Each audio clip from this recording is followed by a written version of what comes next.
Record in progress.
Yes, ma'am.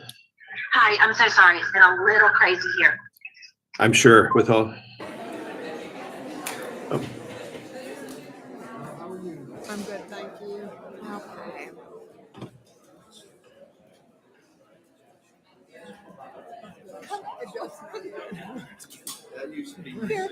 It's pretty good. It's pretty good.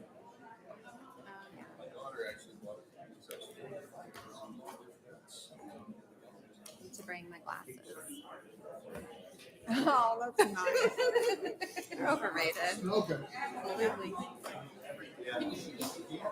I can read, but like that whole screen is blurry. I'll quote that. That's So good. if I want to like look in the crowd, like I can. Oh, okay. That's true. We have the red light tonight. We did pretty fast. What is that for?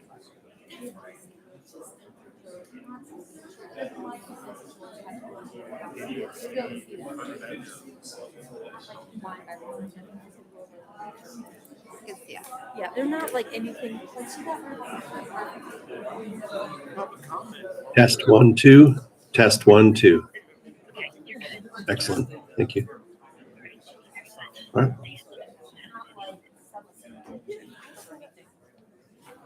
I just want to make sure you can see that. See that? I can see that. Like, I'm gonna run home and get your husband to give you your glasses. He's probably like, nope, I'm talking to Valerie right now. Sorry. That's okay. I run on Monday nights because he Hey, I'm at that age where anything goes, baby. both ways.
Good evening, everyone. Good evening. Test. I would like to call the regular meeting of the Milton City Council for Monday, October 17th, 2022 to order. The city strongly recommends that you review tonight's agenda carefully, and if you wish to speak on any item on the agenda, then please bring your comment cards to the clerk as soon as possible. While the Milton rules allow a speaker to turn in their comment card up until the clerk calls the agenda item, once the agenda item is called, no more comment cards can be accepted. Will the city clerk please call the roll and make general announcements? Good evening, Mayor and Council. I'll be happy to call roll for the October 17th, 2022 regular City Council meeting. I would like to remind those in attendance to please silence all cell phones at this time. Those attending the meeting who would like to make a public comment, you are required to complete a public comment card. Your comment card must be presented to the city clerk prior to the agenda item being called. Any comment cards received after the item has been called will not be accepted. All speakers, please identify yourself by name, address, and organization before beginning your comment. If you are representing an organization, a notarized affidavit is required stating you have the authority to speak on behalf of that organization. Please review tonight's agenda, and if you would like to make a comment, please bring your comment card to me now. Demonstration of any sort within the chamber is prohibited. Please refrain from any applause, cheering, booing, outburst, or dialogue with any person speaking. Anyone in violation will be asked to leave. As I call roll this evening, please confirm your attendance. Mayor Peyton Jameson. Here. Councilmember Andrea Veerhoff. Here. Councilmember Juliette Johnson. Here. Councilmember Carol Cookerly. Here. Councilmember Jan Jacobus. Here. Councilmember Rick Morrig. Here. And for the record, attending tonight's meeting via Zoom is Councilmember Moore. Here. And for the record, Tammy, thank you. I am in Providence, Rhode Island at an industry conference. Thank you, Councilmember Moore. Would everyone please rise for the Pledge of Allegiance?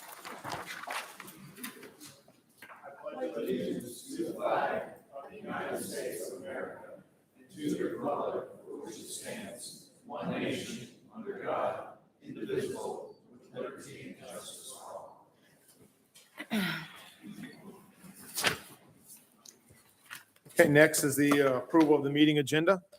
Council, I'd like to make one change. I would like to move the unfinished business items up before the zoning agenda items. If everyone is okay with that, I would like to open that for a motion. Mayor, if I No. could we add an executive session? Oh, sure. To tonight's meeting. And I would like to add an executive session to discuss land acquisition, personnel, and/or potential litigation. All Okay. right. So what are we moving then? Say- We'd like to move the unfinished business items up before the zoning agenda with the addition of the executive session. Mr. Mayor, I make a motion that we move the unfinished business section up before the consent agenda. Is that what you said? Nope. In front of the unfinished business, before zoning, and add an executive session for personnel, real estate, et cetera. Okay. All right, I got a motion from Councilmember Cookerly and a second from Councilmember Johnson to approve the meeting agenda as amended. All in favor, please say aye. Aye. Any opposed? All right, that's unanimous. Next is general public comment. City Clerk, do we have any general public comment? We do not have any general, Mayor. Okay, so I will waive the public comment and I will ask the City Clerk to please call the consent agenda items. Mayor, that first item is approval of the meeting minutes for the October 10th, 2022 work session council meeting, agenda item number 22322. Item B is approval of a change order number 1 with KCI Technologies, Inc. to provide City T-Splosh Batch 3 design services for Bethany Road at Providence Road intersection improvement project. It's agenda item number 22323. Item C is approval of a software services agreement and a statement of work between the City of Milton and Civic Plus LLC for the purchase of the C-Click Fix customer request and work order management solution. Agenda item number 22324. Item D is approval of a professional services agreement with Practical Design Partners LLC for a GIS guardrail inventory and prioritization. Agenda item number 22325. Our final item under consent is item E, approval of a construction services agreement with Buckeye Land Management, Inc. for the demolition of the main residence at 14620 Freeman Road. Agenda item number 22326. Mayor? Thank you. Do we have a motion to approve the consent agenda items? Mayor, I'd like to make a motion that we approve the consent agenda as read. Second. Okay, I have a motion from Councilmember Jacobus and a second from Councilmember Morg to approve the consent agenda items as read. All in favor, please say aye. Aye. Any opposed? Okay, that is unanimous. So we'll move on to reports and presentations. Will the city clerk please say on the first item? Mayor, that item is proclamation proclaiming November the 6th, 2022 as Retired Educators Day in Milton. Mayor? Thank you. So I have the honor of reading this proclamation for Retired Educators Day in Milton. This is the second time we have done this. So I will read this proclamation and then I will ask Miss Nancy Shelley and a couple of guests to come up and we'll take a picture. Whereas Georgia currently has more than 140,000 retired teachers and other educators who devoted their careers to guiding, enlightening, and inspiring young students. And whereas these former educators demonstrated time and again their commitment to our community and next generations, routinely going the extra mile to make a difference in school children's lives. And whereas their tireless efforts in the classroom have helped to shape countless students and in so doing, all of Georgia's society. And whereas these smart and talented individuals have continued to make a positive impact even after retiring as active, valuable members of the community. And whereas many retired teachers today call Milton home, contributing in numerous ways to better our city. And whereas the city sincerely appreciates all that these retired educators have done, both when they are working and since ending their careers to benefit our society. Now, therefore, we, the mayor and city council of the city of Milton, proclaim Sunday, November 6, 2022, to be Retired Educators Day in Milton. This is given under our hand and seal of the city of Milton, Georgia, on the 17th day of October, 2022. And do I have Miss Nancy Shelley here? Here, there we go. If you come on up, we'll take a picture. I know for the educators in the room, I know these last few years have been very difficult, and I think all of us appreciate everything that you've done. So we'll come on down, we'll take a picture.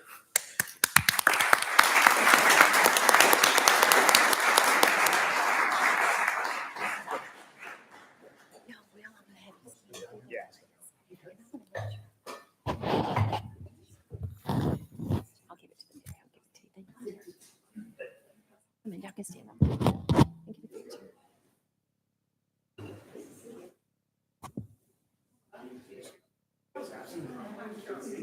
Mayor. Mayor. You're the boss. Mayor. You're not going to have one for everyone, so just space them out.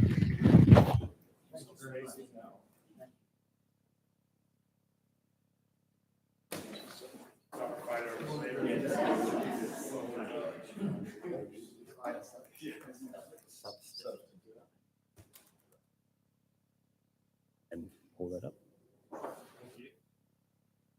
Okay, so I'm gonna bring two cameras. You ready? Look over here. 3, 2, 1. One more.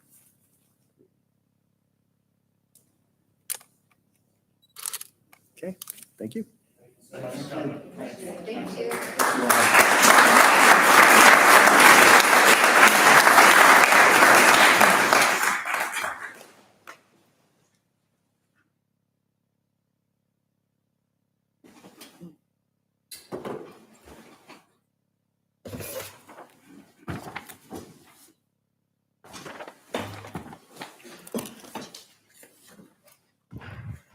Okay, will the city clerk please stay on the next item? Mayor, that next item is presentation of City of Milton Annual Municipal Separate Storm Sewer System, known as MS4 program, is presented tonight by Mr. Scott Takash.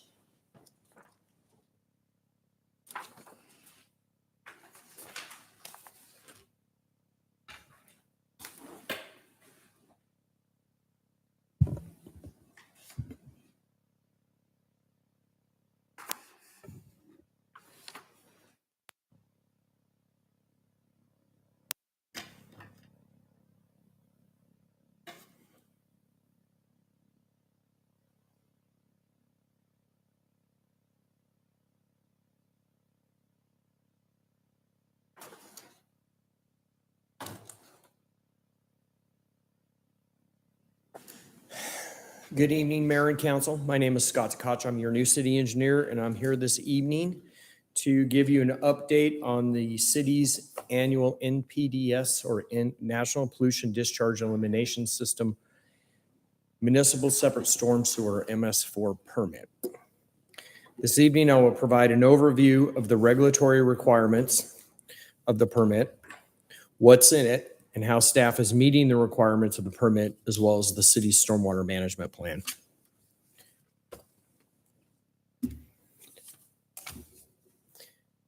This slide provides an outline of the presentation this evening.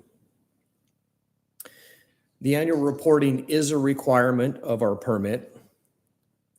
And so this evening, we'll walk through what is in the permit, why we have to have it, what a municipal separate storm sewer is, what the 6 minimum control measurements are that are in the permit, the 35 best management practices that we're employing to meet the requirements of that permit, our enforcement response plan, as well as our impaired waters plan. On October 3rd of this month, council approved a notice of intent between the city and the county to renew our NPDES permit. It requires, I believe it's December 4th of this year. And when we are issued a new permit, it will be good for another 5 years, spanning the years 2023 to 2028. This will be the opportunity for staff to revise the city's stormwater management plan, as well as meet any new requirements, which I'll cover later in the presentation. Why we have this is Congress enacted the Federal Clean Water Act in 1972 because we had several impaired waterways in the United States, predominantly on the East Coast, and they knew they needed to clean those up. And so we had issues with illicit discharges from industries, as well as municipal and agricultural stormwater runoff. By the way, fun fact, the Clean Water Act is 50 years old this year. By way of an example, the Potomac River was so polluted that people that had prolonged exposure to its waters were recommended to seek medical attention. So it was pretty serious. What's in the NPDES, easy for me to say, permit, is it basically addresses that any city, county, state has to be able to discharge surface water flows into streams, lakes, aquifers, and has to treat it, and also has to look at flood control issues. This obviously has an impact on wildlife, human health and welfare, and has an environmental economic cost. There are 2 types of permits when these were first issued. There were phase 1 communities and phase 2 communities, and I'll cover that later. But under those 2 types of permits, there's an individual permit and a general permit. An individual permit is tailored to an individual facility, such as a wastewater treatment plant, an industrial facility like a wafer manufacturing facility or a Frito-Lay manufacturing facility. And then the other permit covers a large geographic area like a state or, like a city or a county, which obviously is what we are. The permit is valid for 5 years, as I had previously mentioned. We're not sure of all the changes that are going to come from the state, but we anticipate seeing those in mid to late December of 2022. We do know that the new permit will require communities to continually update their codes and ordinances for any text changes or any changes that need to be made. We also know that there are going to be probably more stringent requirements for green infrastructure and low impact development type of projects. And we also know there's going to be changes to the bacterial water quality standards. Again, I apologize for all the acronyms you're going to hear in this presentation. A municipal separate storm sewer system, or an MS4, is basically a conveyance system that is owned and operated by a city or a state, which we have. It collects, treats, and discharges stormwater runoff into lakes, streams, aquifers, and it would be things like pipes, catch basins, manholes, roadside ditches, outfalls, water quality facilities, and treatment or detention retention ponds.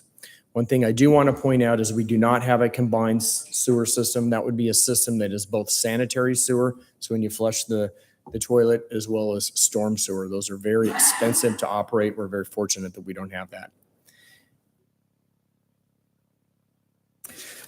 Under the permit, we have 6 minimum control measurements: public education and outreach, public participation and involvement, illicit discharge detection and elimination, construction site stormwater runoff, post-construction stormwater runoff, and pollution prevention and good housekeeping. All permittees must address these 6 MCMs, and we have come up with 35 best management practices to be able to efficiently do that.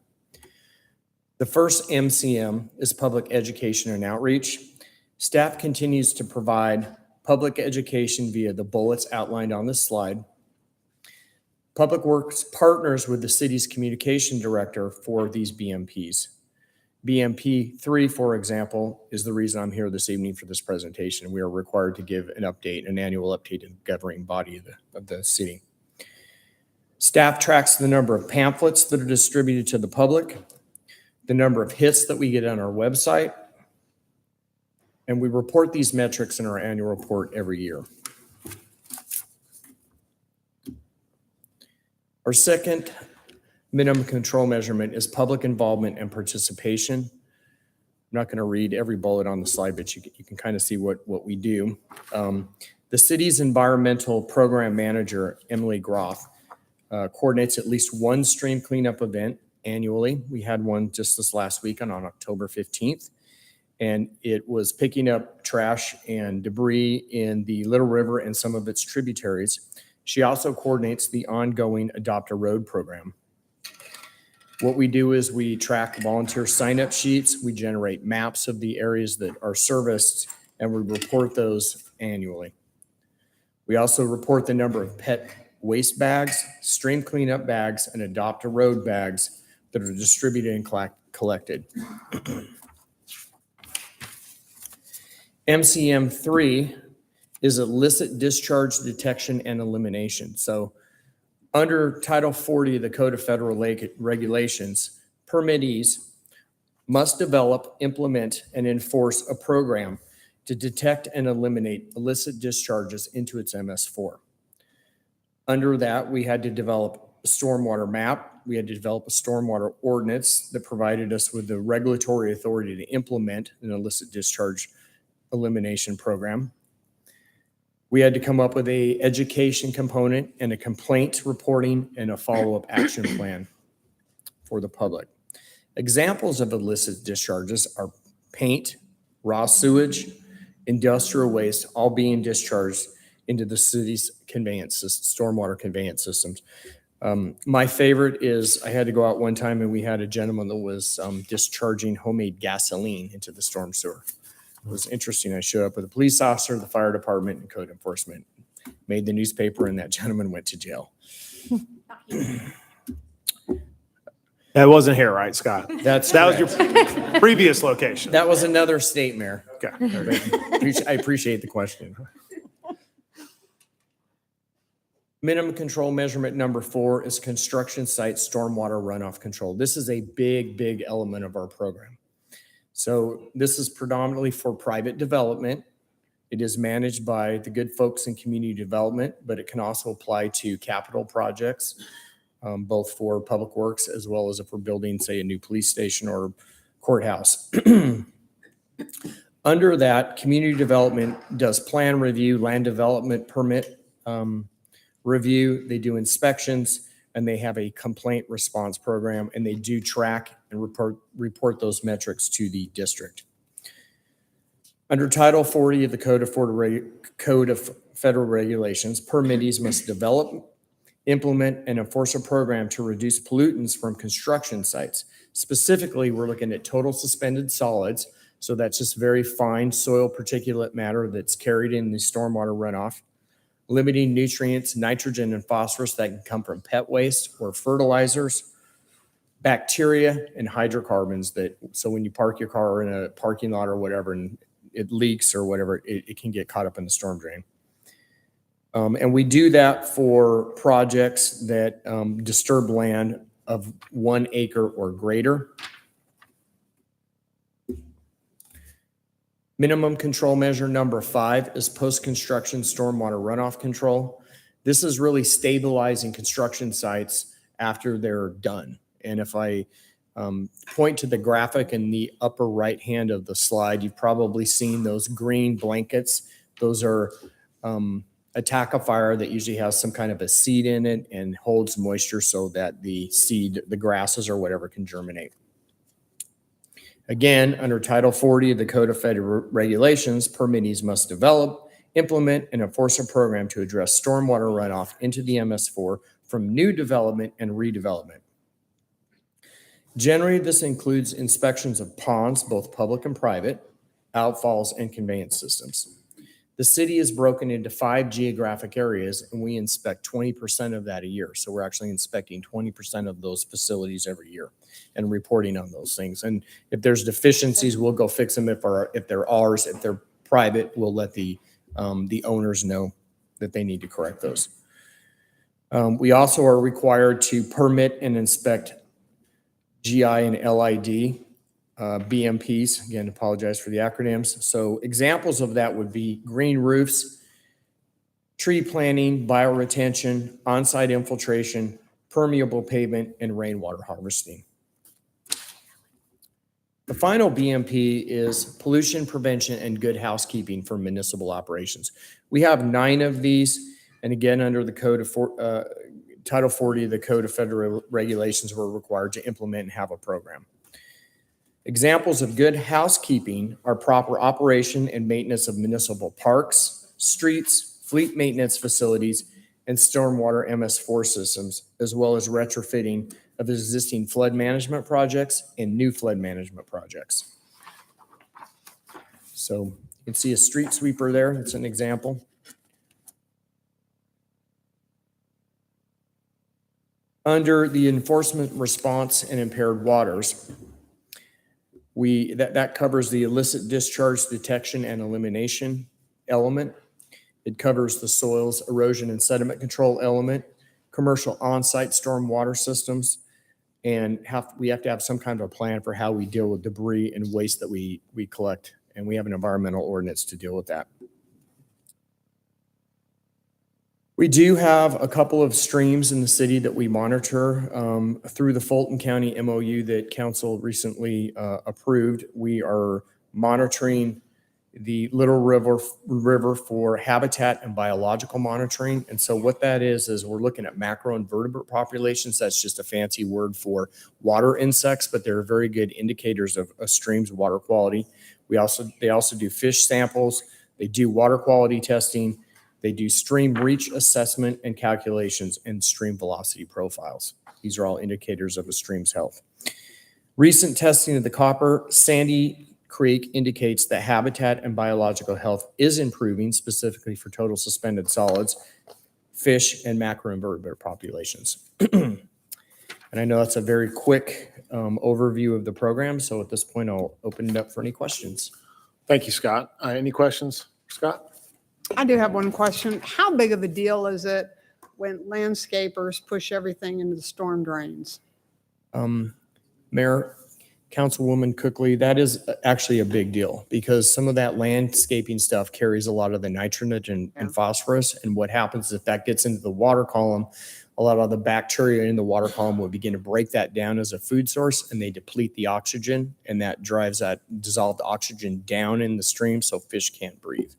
So ARC was going to do a big program to educate all the landscaping crews, et cetera, or to do something punitive. Did anything ever happen? Councilwoman, respectfully, I don't know. I'm pretty new in the community and the state of Georgia, so I'm not sure where that's at, but I'm happy to. It was a long time ago. I would assume not, because you still see crews do it all the time. It's hard to enforce that. It's you have to be on them and you have to set a precedence or a paradigm in the community that, hey, these guys are taking it seriously. Yeah. Okay. Thank you very much. You're welcome. There is an ordinance against blowing yard waste into our water systems. Thank you. Any other questions? Appreciate it. Thank you. Thanks. Nice meeting you. Thank you.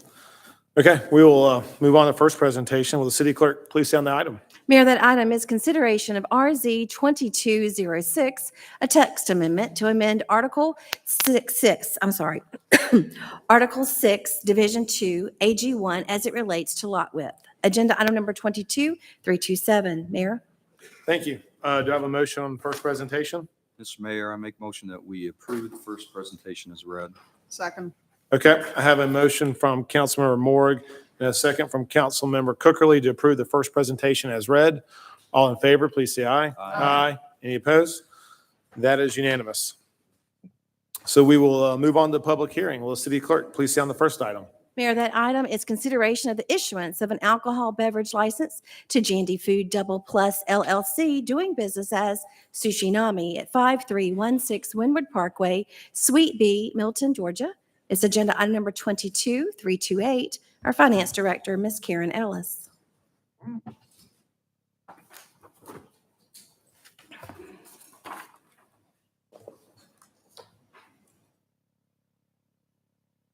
Good evening, Mayor and Council.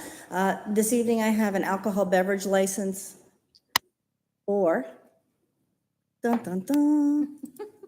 J&J Food Double Plus LLC, doing business as Sushi Nami. This is an existing location. They are applying for consumption on premises, wine, malt beverage, also on premises for Sunday sales, and it was advertised in the Milton Herald on the 6th and the 13th. The location of Sushi Nami is 5316 Windward Parkway, Suite B. This is the location of the business in coordination of where other alcohol license holders are along Windward Parkway. And this will be a full-service restaurant with at least 40% of the gross square footage being restaurant. The eating establishment will derive at least 50% of its annual gross food and beverage sales from the sale of food or meals. As you see below, there is at least 2198 square feet gross. Seating area will be 968.56 square feet, which does come to 40%. And if you have any questions, I'll be glad to answer them. Any questions? Do we have any public comment? We do not, Mayor. Okay, I'll close public comment and we'll vote on this later. Thank you. You're welcome. Thank you. Okay, we will move on to unfinished business. Will the city clerk please say on the first item? Mayor, that item is consideration of an ordinance to amend Appendix A, Parks and Recreation, Fees and Other Charges of Chapter 34, Section 24 of the Milton City Code to change the rental rates for Fields 2 and 3 at Legacy Park. It is agenda item number 22306. Our Parks and Rec Director, Mr. Tom McElveen. Good evening, Mayor and Council. What I have for your consideration this evening is an amendment to the ordinance in Appendix A of Chapter 34, Parks and Recreation Fees and Other Charges. This amendment addresses two items. First is simply some housekeeping, changing the park's name into the listing as Legacy Park. It was referred to as the Cox Road Athletic Complex prior. Second, it establishes a new rental rate for the two recently renovated multi-purpose fields at the park. Staff has recommended that the Milton resident rate on both fields be $75 per hour. And this is an increase of $25 per hour. And that's to account for the increased quality of the fields and the demands that these fields will now garner. This rate change would put the two fields in line with what's currently charged for the artificial multi-purpose fields out at Bell Memorial Park. This ordinance change was brought forth to the Parks and Rec Advisory Board on September 15th, 2022, and the board unanimously voted in favor of this recommended rate, as I just mentioned moments ago. At this point, be happy to answer any questions that you may have. Any questions for Tom? We have any public comment? We have none, sir. Okay, I'll close the public comment and open it for a motion if there's no questions. Mr. Mayor, I make a motion that we approve agenda item number 22-306. Second. Okay, can I have a motion from Councilmember Cookerly and a second from Councilmember Verhoff to approve agenda item number 22-306. All in favor, please say aye. Aye. Any opposed? That's unanimous. Thanks, Tom. Thank you. Thank you. All right, will the city clerk please say on the next item? Mayor, that next item is item B, consideration of Chapter 4 as it relates to alcoholic beverages. It is agenda item number 22317. Our city manager, Mr. Stephen Krokoff.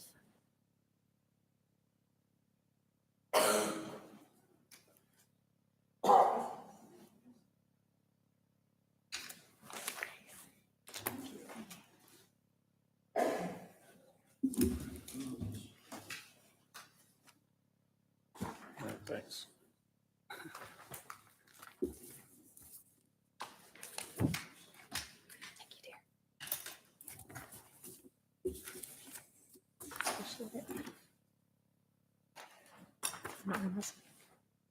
You want to arm wrestle? Ready?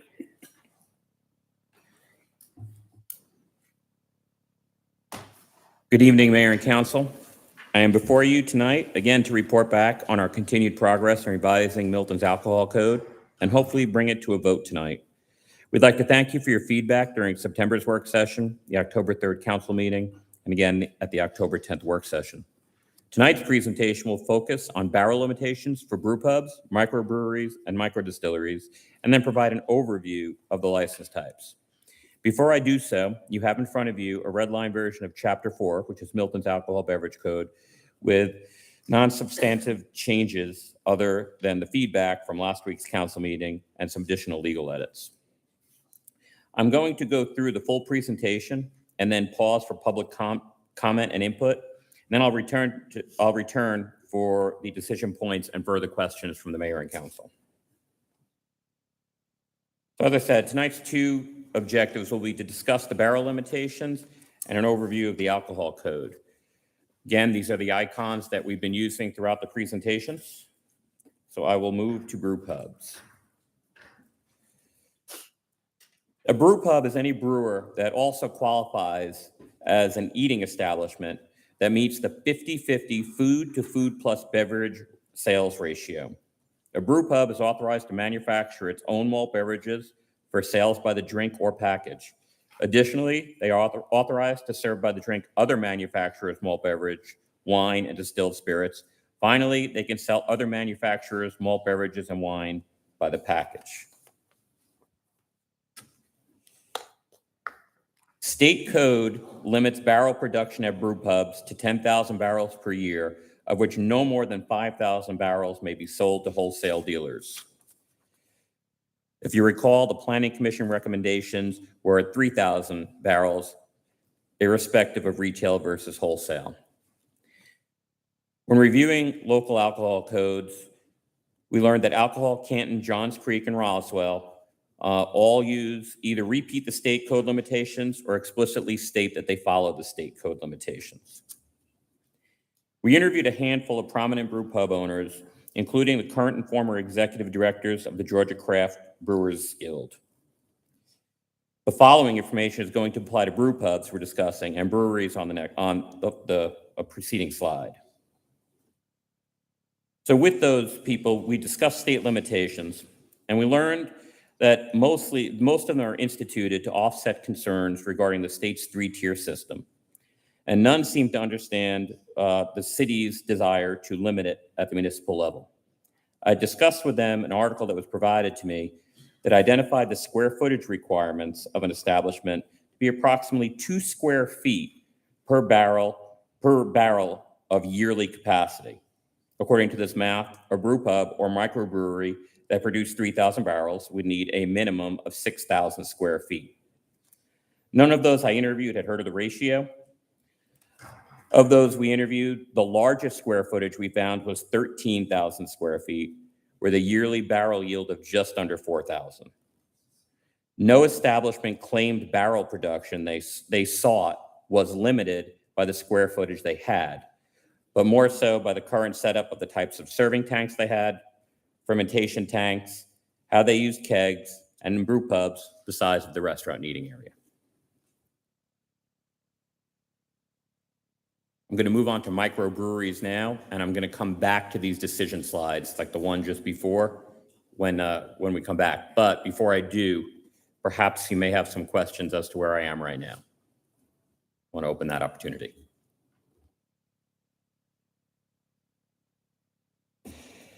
Microbreweries. Microbreweries may only sell malt beverages at retail that have been manufactured on-site or in other of the brewer's solely owned locations, and they may only sell to consumers who visit the brewer's manufacturing location.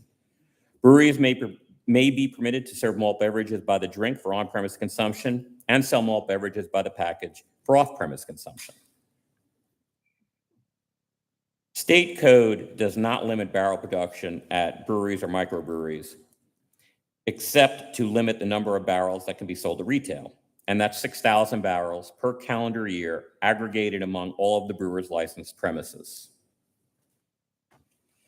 If you recall, the Planning Commission is also recommending a 3,000 barrel limitation irrespective of retail versus wholesale.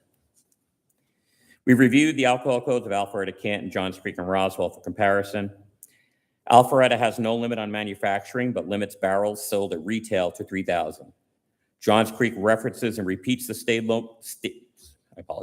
Johns Creek references and repeats the state code limitations. Canton has no mention of the limits, and Roswell simply defines breweries as one that manufactures more than 15,000 barrels, and a microbrewery as one that manufactures less than 15,000 barrels. As I said, this information that I reviewed previous also applies to microbreweries. Any questions? Microdistilleries may only sell distilled spirits at retail that have been manufactured on-site or another of the distiller's solely owned locations, and they may only sell to consumers who visit the distiller's manufacturing location. Distilleries may be permitted to serve distilled spirits by the drink for on-premise consumption and sell distilled spirits by the package for off-premise consumption. State code limits do not limit barrel production at distilleries, except to limit the number of barrels that can be sold at retail for on-premise consumption and off-premise package sales, and that's 750 barrels. There is no definition of microdistillery that's said in the state code, but it is the definition that we'll be going with in the city of Milton. The Planning Commission is also recommending 3,000 barrel limitation irrespective of retail versus wholesale. The only distillery owner that I was able to connect with was our own distillery, Six Bridges, and he didn't see an issue with the 3,000 barrel limit hindering his operation. Any questions on distilleries? I'm going to get into the licenses, and then if it's okay with the council, I'll pause and allow for public comment. So this is an overview of the licenses, and you have a 3-page spreadsheet, which is really designed for our staff so they know how to manage licenses when they come in. So the first type of license we have is called a standard consumption on premise license. And there are 4 types of establishments that can hold a standard consumption on premise license: a restaurant, a hotel, a golf course, and an event facility, which requires a council-approved use permit. Any of those establishments can hold a license for on-premise consumption of distilled spirits, wine, and malt beverages. The second type of license is a non-standard consumption on-premise license. There are 2 different license types: limited food service restaurants and limited tap. A limited food service restaurant must derive at least 30% of its total annual gross food and beverage sales from the sale of prepared meals or food. A limited food service restaurant may sell distilled spirits, wine, and malt beverages for consumption on premises. However, it may not operate as a nightclub and cannot sell alcohol on Sundays. No new license applications will be considered, and only the 1 current license will be considered for renewal each year. A limited tap license was available to establishments that do not sell food prepared on the premises, and they provide a limited selection of craft beers on tap for limited consumption on premises. Similar to the last license, no new license applications will be considered, and only the 1 current license will be considered for renewal each year. Any questions before I move on to retail package licenses?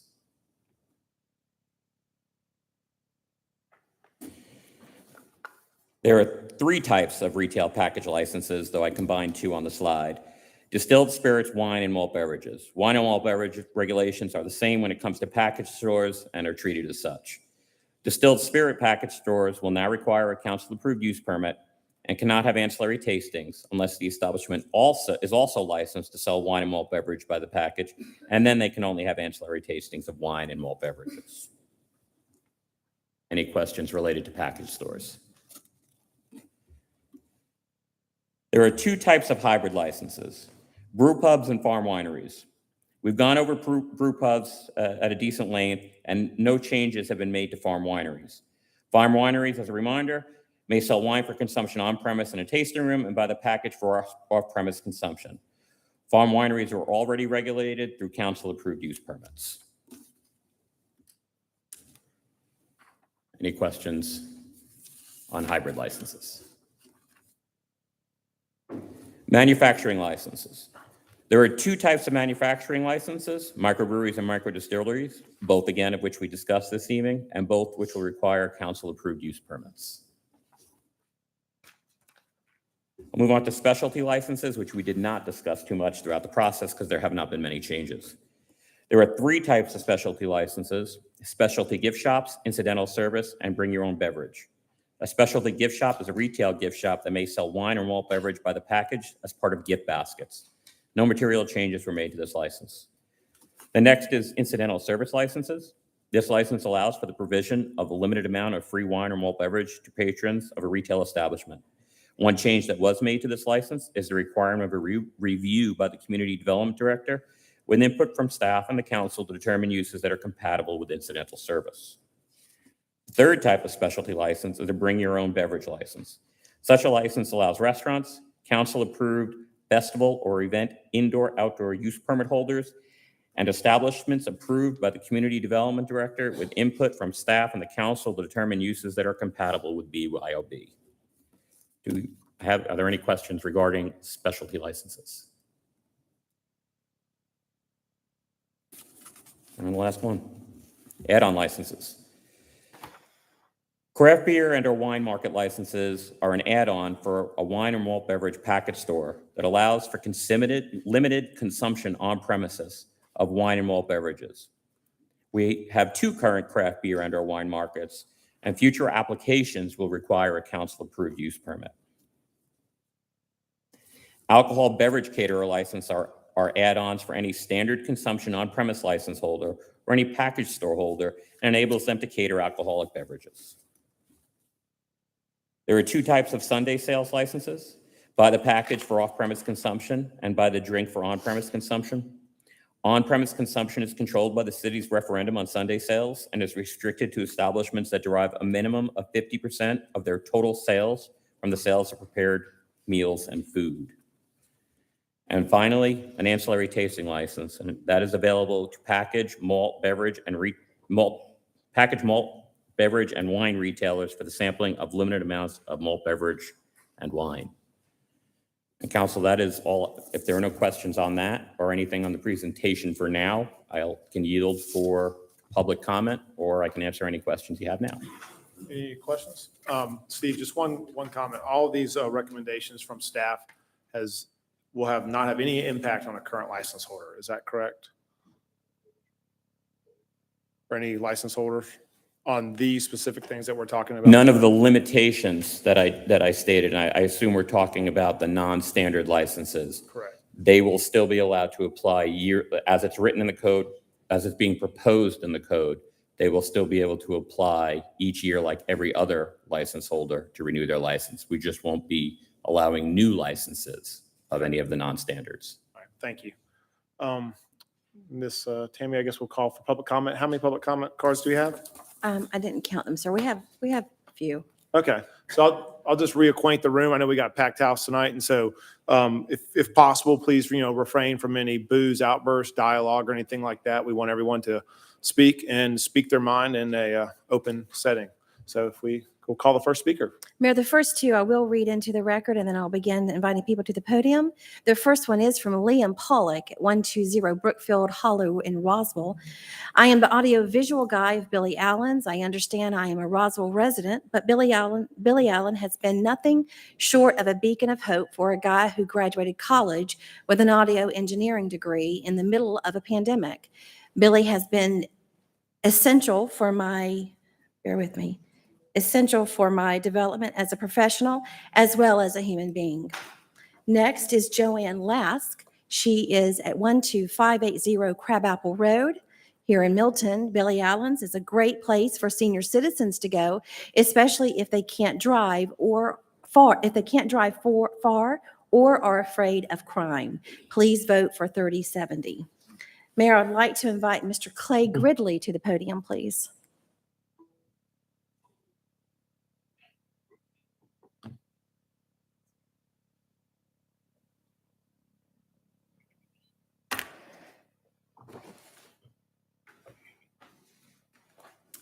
Clay Gridley, 200 Cedar Valley, Canton. Thank you for calling me first. I appreciate that. Thank you, council, for your time. I appreciate that. I do want to recognize the city manager and the assistant city manager for this. For almost 2 years now, we've had some back and forths. They've been very diligent about this. As you have found out, if you didn't already know, alcohol law can be complex, and I appreciate y'all's time with this and learning this. I know out of all the chapters that you have in the code ordinance, this is just one. It's a big one. It's a pain in the rear, and hopefully we can put it in the rearview mirror soon. So I just want to recognize them for their hard work. The barrel limitations, I'm okay on personally. We're probably only going to sell 1,000 barrels a year there. If you want to restrict it, that's fine with me. Nobody else does it, just FYI. Then the two things that I wanted to talk about actually is one, allowing us to stay open past 10 p.m. on the weekends if we wanted to. We're not limited in Johns Creek for this. I know the big concern is the food percentage there. So we will have a kitchen. In fact, we're having our final inspection this week, and the kitchen will service 180 seats at our premises. Out of all the tables there, you'll be able to order food from any table you want.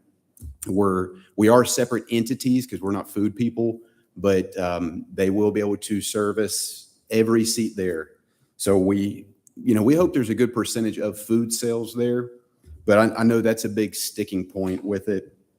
I can't give you a percentage what it could be, but from every table there, you could scan a code and order and get some ribs or barbecue sandwich. So they do have that at their disposal.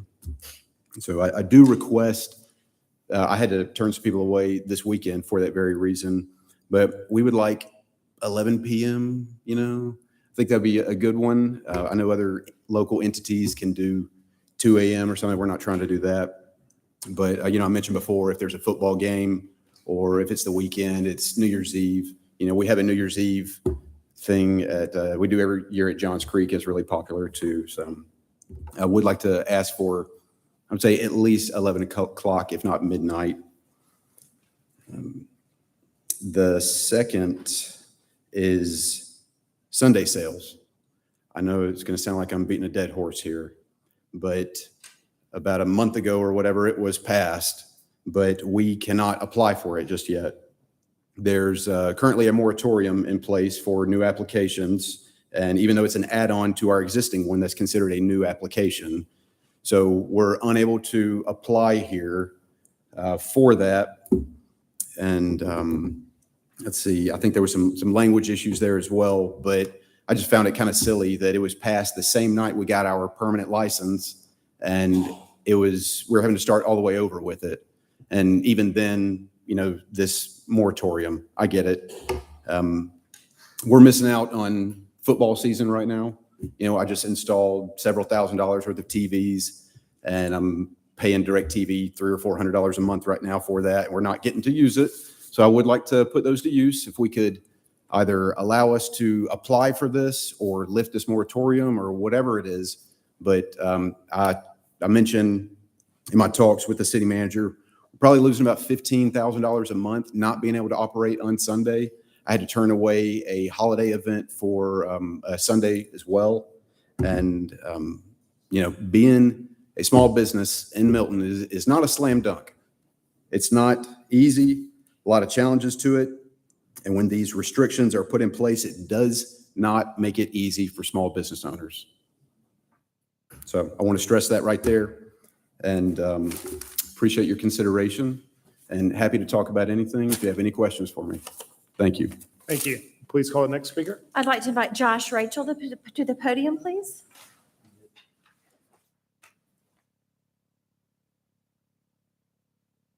Good evening, Mr. Mayor and City Council. My name is Josh Rachel. I'm at 16035 Westbrook Road here in Milton, Georgia. I sent everyone emails this morning to kind of follow up with what we're doing at Hyde Brewing, right around about 300 yards that way. And I think Clay's done a pretty good job on getting into Milton and helping try to, change some of these ordinances to hopefully benefit their small business. And that's kind of what I'm here to do today. And it really comes down to the barrel limitations. I don't want to look at this as necessarily a negotiation, because I just would rather be straight up with everyone. 10,000 barrels is a lot of beer. We all know that. To have that produced out of that facility that we're going to be in, it's not realistic. But to look at square footage, and I believe it was a 2015 or 2016 article that Steve pulled it from, I'm not sure. You know, I'm not saying a whole lot's changed since then, but brewers are nimble, we adapt, and we overcome. That's even in the process itself. And we have to be able to do that and get away with everything without everybody noticing. Stacking tanks is a normal thing. I have 22-foot ceilings in my brew area. I've currently got 12 7-barrel vessels that are going to sit in there. I could take those out and I could put 20-foot by 8-foot vessels in there and run a lot more beer out the back. But our main goal is to service the community in-house. That's what I want to do. I'm not looking to do distro, but I don't want to be taken away. I don't want that taken away from me where I don't have that option. And, you know, I could spit out numbers to you, and I know some of you replied back to me today and wanted a little more clarity on it. And it really is hard for me to be able to sit here and tell you, like, hey, you know, we're going to do this the first year, and then, you know, the second year we're going to drop in some new tanks, which is real. But I could come up with 20 scenarios to tell you guys that still would work. I know that would work. I've been in that situation where I've made things work in the brewing industry where people never seen it happen before. And so when I look at square footage and all those things, yes, there is a certain ceiling to it, but I just don't want to be limited based on knowing that we're going to be at 3,000 barrels. You're going to limit a brew pub at 3,000 barrels, and it pretty much was a 3,000 barrel across the whole board. We didn't even consider, like, well, what exactly does a brew pub do different than a brewery? You know, it's just 3,000. That's all we're doing. And I do appreciate all the hard work that's gone into this. Believe me when I say that, because I know it's not easy, and it is relatively new with just the growth of brewing beer and craft beer market in general. When I try to calculate how much beer we're going to produce in a year, another variable that comes into my mind is, well, where's the economy going to be in 2 years? Where's our business model in 2 years? What are we all living at our house again because of some other COVID, and we're having to redirect and figure out a new plan for our business model to not lose all our money? And that might mean I'm going to start canning bottled water over there to start sending out places. I don't know, but could I do that? Yes. So it's endless. It really is endless on what we want to do over there. But I'm going to tell you, and I'm so serious, and I believe in it, that our model is built to sell to the public coming in and in-house sales. That's where I'm going to make my money. I'm not going to make money doing distro. And I get the concerns of looking at distro as trucks in and out. I've done that game. That is not fun. And you're making pennies on the dollar if you're not doing it right. And it's hard. So looking at that, and if I say I got food sales at 1.5 mil in 1 year, I'm on average going to be able to do 1,000 barrels if you look at the 50-50, right? And that's totally achievable. I'm not worried about that. You know, doing 2 million, I'm up in the 1,300 range. So yeah, your 3,000 number works, and I understand where you got it because it makes everybody feel okay about it, but I just don't want to be limited. We don't have to be at the state limit. But let's meet me. If there's a way to meet in the middle somewhere to make me feel warm and cozy, that'd be super awesome. So I guess I could go on and on, but I know the biggest issue was how much can we produce? And the answer is I could tell you 1,000 different ways because that's the truth. But again, our main goal is to have in-house sales. Time expired. Thank you. Thank you. Perfect timing. Thank you. Please call the next speaker. I'd like to invite Mary Cronk to the podium, please.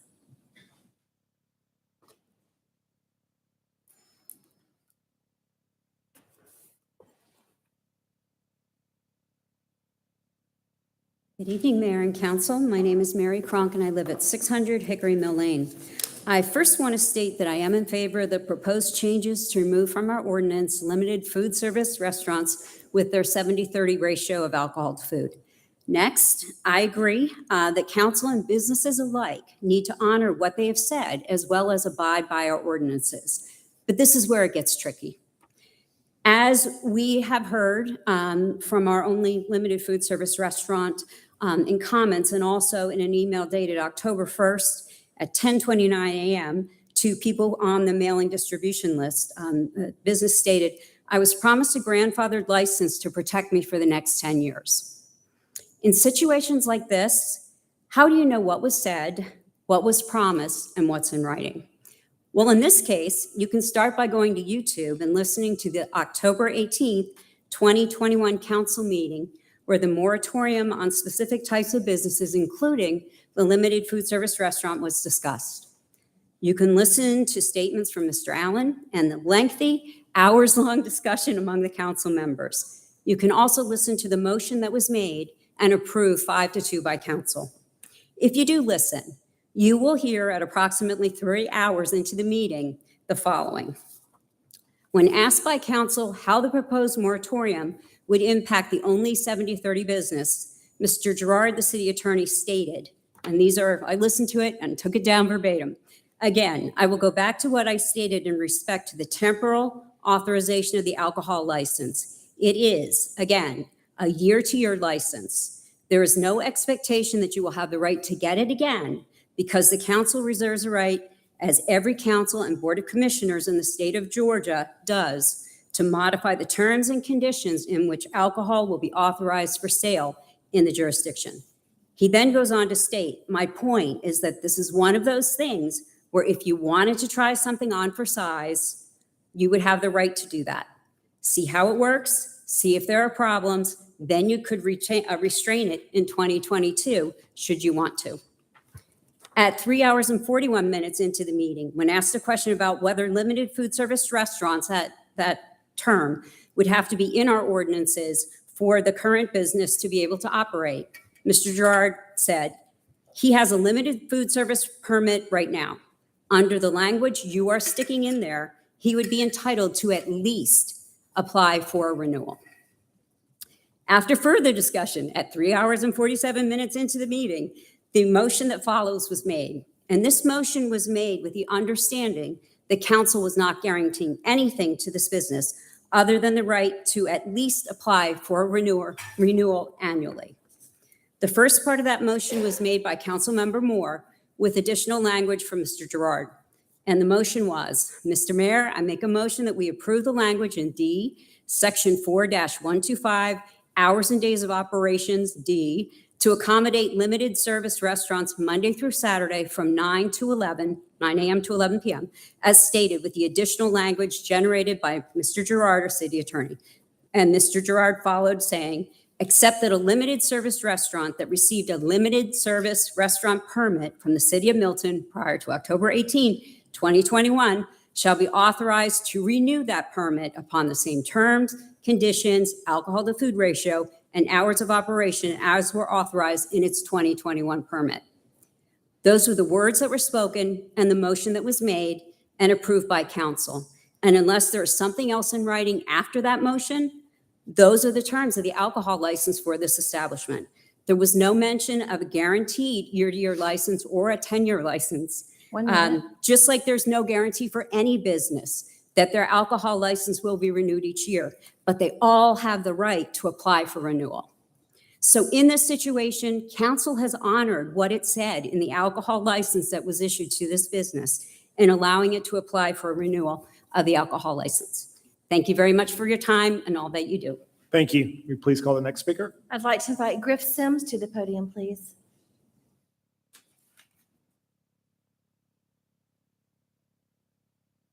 Can I pass? Absolutely, sure. No, I'm not going to pass. Can I change my sequence? No, No, if you can just come on, that'd be great. Thank you. Okay, thanks. All good.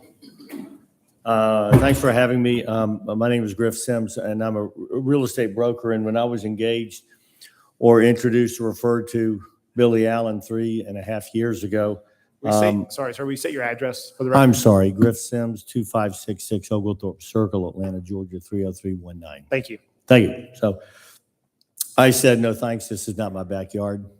I'm mainly an office guy. I do some restaurants, et cetera, et cetera. However, after some more due diligence, I recognize that the operator has a reputation for being one of the darling in the industry.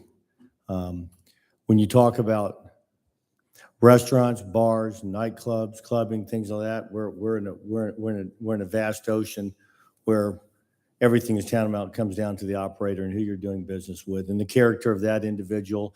Is this an operator that's an absentee guy 2 or 3 nights a week, or is he at the door every night, et cetera, et cetera? And for the reasons of his exemplary reputation in the industry and in the city, I said, I'm going to take this on. We did not come up here, and I did not come up here, and I understand I'm a resident of Brookhaven, and I'm close to council down there and involved in helping defend ordinances that are on the books, not crafting exceptions. So we didn't come up here looking to find an entertainment place or a live venue in Milton. To be honest, Milton kind of came to us, and that's okay. So as we went through the process, very carefully went around the bases to make sure everything is sequentially buttoned up. The differentiator for this type of operator, and the question is the granting a renewal of this license, and I understand exactly what the preceding speaker said with respect to it doesn't give you the entitlement, but gives you the right. When it comes to reevaluating the operator year in and year out, or reevaluating the license, you're making a decision about if we're going to decline it or withdraw it or reduce it. Is it indictment of the operator? Is it indictment of the concept? Do we want live music in Milton? Do we want that type of operation? The answer was yes. So I have to believe if there's friction now or a tenor that is looking at clawing that back, then to me, if there's a question of the operator and the behavior of the operation that is at the basis, that come out to light. Or the second question is, does Milton want to foster live entertainment? I know that the commercial side has struggled somewhat on the tax base, and I know that Milton wants to foster growth in the community and have a community where the various activities can take place in the city without people venturing out and having to travel a long way. So thank you for your time. I can tell you that the council did spend, and I was on the sidelines. This is not my playground, and it took about a year and a half to get to craft that ordinance and get this to where it opened the door and the opportunity and embraced and fostered the idea of having some live entertainment in Milton. So, and with that, that's it. Thank you. Appreciate it. Mayor, I'd like to invite Charles Morgan to the podium, please.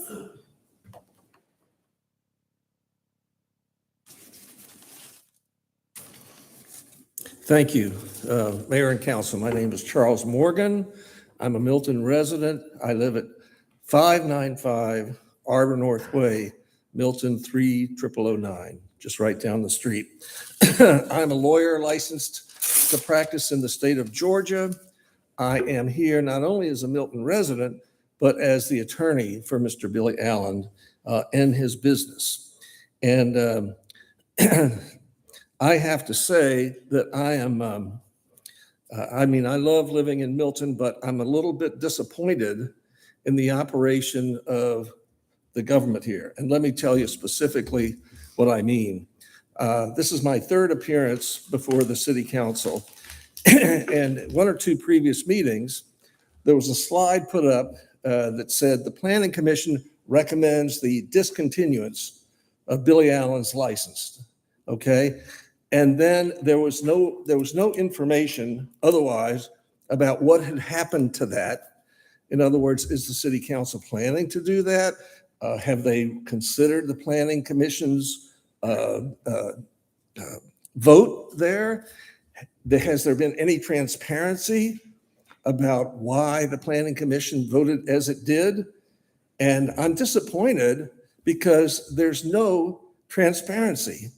And I think as American citizens living in a democracy, we all want our government to be operating in the light and transparently so that we know what's being decided and when, as opposed to everything being in the dark.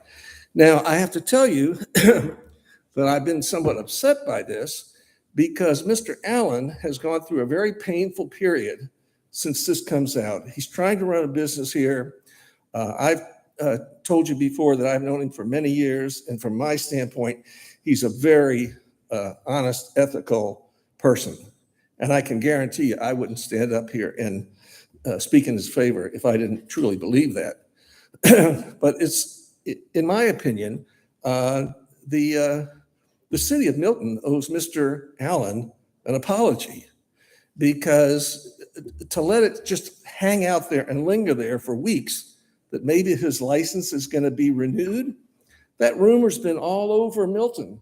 People are calling Mr. Allen saying, hey, we hear that your license is going to be taken away. What's up? And that's been seriously detrimental to his business. So, like I say, I'm really all for transparency. And as far as the previous lady that spoke about quoting the city attorney and so forth, I did not hear a single word from that honorable lady speaking against Mr. Allen or the business and so forth. And I think the final point I would just make is there have been no citations of any kind against Mr. Allen's business. All right. And so I think there's probably some people hiding in the shadows who don't like having a live music venue here, and they're allowed to have their opinion. But at the same time, this city council approved this license, and based on that, Mr. Allen made the decision to invest over $1 million to try to bring this to Milton. So I would just say that I'm not suggesting that he has a in perpetuity 100-year right to have this license, and the city of Milton has to keep control of that. Nobody disagrees. And if it was an establishment that was getting constant citations for fights and noise, et cetera, then that would be a different story. But that's not at all what we have here. So I'll just end with that. And if you haven't been to Billy Allen's, it's right down the street. I know he encourages you all to go there and see for yourself what it's all about. Thank you. Appreciate it. May Next I speaker. invite Billy Allen to the podium, please?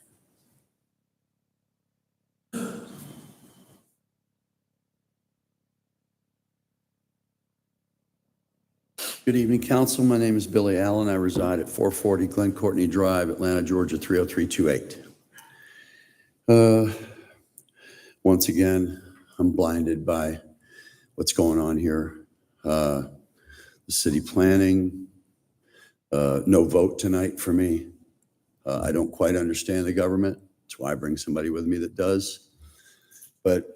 And with all due respect to this concerned citizen, who I'm sure is a worthy person of the community and everything else, this is getting old. It's getting old fast.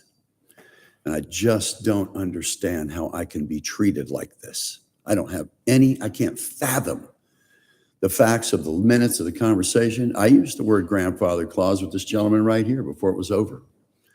And I did say, I don't want to go through this every year. And what I meant by this was that you had licensed me and then called me back to rescind it before I ever even opened. So there's no violations there. There's nothing, it has nothing to do with it. I was called back by a nice young lady that works for the city and said, listen, I'm just curious, would you mind, could you do 60-40 or 50-50? If you do 50-50, you can open on Sunday. Well, I don't like to work on Sunday. I like to spend that time with my family.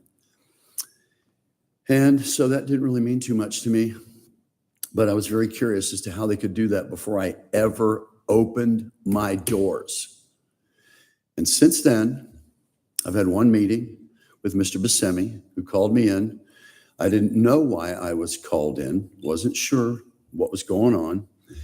And so I brought Mr. Morgan with me, and from the beginning of that meeting, he was a little steamed by that. He said, well, you know, if you get an attorney, I'll get one. And Mr. Brent Beecham was there with his attorney, and we were just all concerned as to what happened.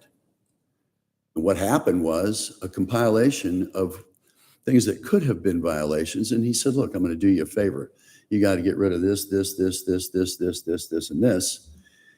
And, you know, I questioned these things, and I believe this nice young lady right here was showing me some of these ordinances and things in the books. And none of this was ever brought to my attention during planning, during permits, during anything. None of it. It was waited until after I had put soft LED strips in the back sides of my windows to face a cornfield that I was restricted. That was about June. What happened to my business when it dadgum near went invisible, having me remove my 2 televisions from the patio and these types of things, it dropped 40%. And people started to call me and say, hey, what's up? The local regulars, ranging in age from 40 to 75, were coming in going, hey, you know, we were across the street. We heard you're closing. And I know there are some affluent underlying currents that didn't really approve of me from the very beginning. And that was shown to me by way of pecking at me, pecking at my reputation, my appearance, for God's sakes, and other things. And so I stand here before you now. I was hoping to come in and at least get the vote one way or another. And I'm told tonight that you won't vote tonight either, because the city, okay, whomever, well, you're shaking your head no, so I didn't know this until I sat down, right? Well, that would have been nice to know. I could have gotten a phone call. I didn't have to be here. And I could have told all these supporters, hey, not tonight. But that didn't happen. And so here I am again. And I'm dumbfounded. I'm not the smartest guy in the world, but I know when I'm being done wrong, and I know when things are morally and ethically in question. And I can't help but say, with all due respect to all of you, I don't know any of you. I don't have a finger to point. Okay, and I'm not a finger pointer. I'm not a problem guy. I'm a solution guy. That's what's kept me in business all my life. And I just can't believe that this is happening to me again, just like this. Please consider everything involved here. And by the way, with my 24 seconds, you want to know what I did yesterday? I saved the Milton Arts Society and Foundation thousands of dollars by hosting Milton's Got Talent. Didn't serve anything, didn't anything. Children, 11 years old to 18 from the surrounding community, my engineers and my producers produced audio and video for them to compete for this wonderful thing about music, okay, that's going on. And the end of it will be right here on the green as I co-host in a week or two. That's what I do with my spare time. Thank you very much for your time. I appreciate you all very much. Thank you. And we will be voting tonight, just for the record. Tammy, please call the next speaker. Mayor, I'd like to invite Laura Bentley to the podium, please.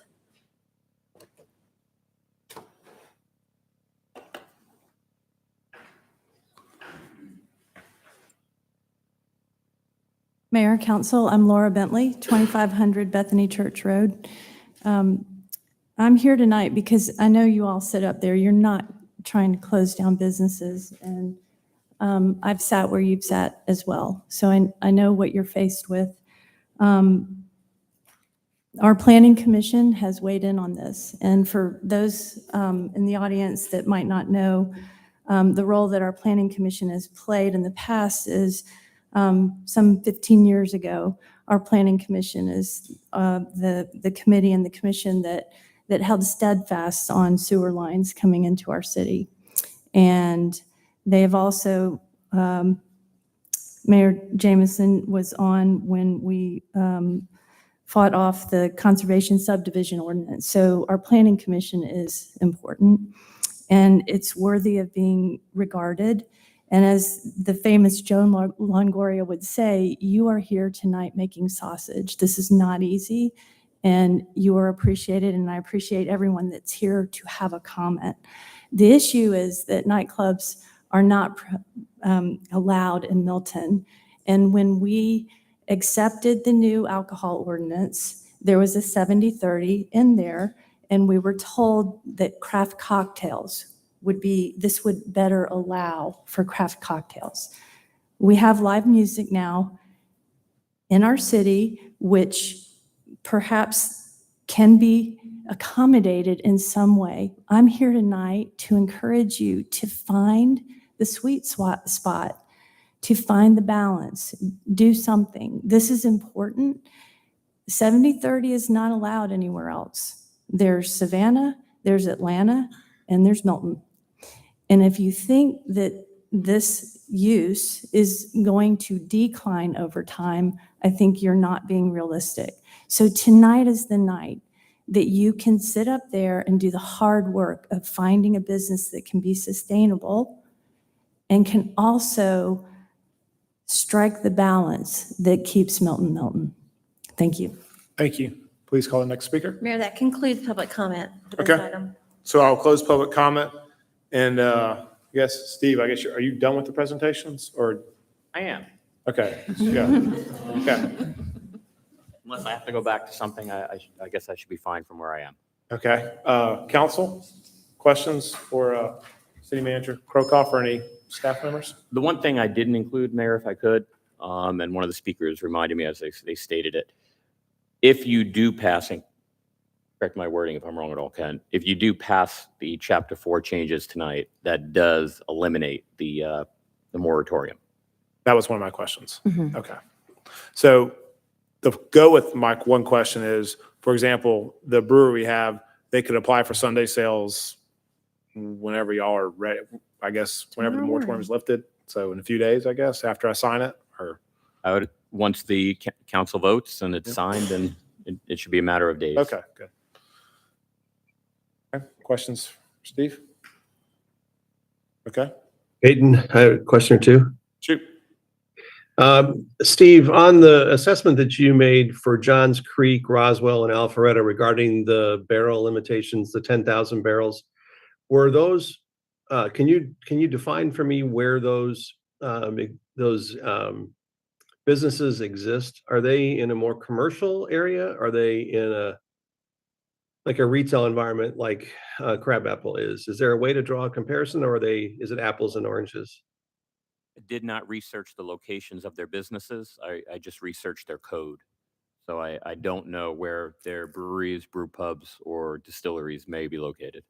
Okay. And the only one that I'm aware of is the Jekyll, and that is it's not a retail environment. That's more of a office park, not industrial, that'd be too strong a statement, but a more commercial area. Okay. And then with regard to the gallon consideration for the barrel production, I'm just going to remind, I guess, all of us of some of the math that was done at one point, I think by the Planning Commission, and that's that I think it's 10 gallons of water for every gallon of beer. So if it's 3,000 barrels, that's 93,000 gallons or 930,000 gallons of water usage.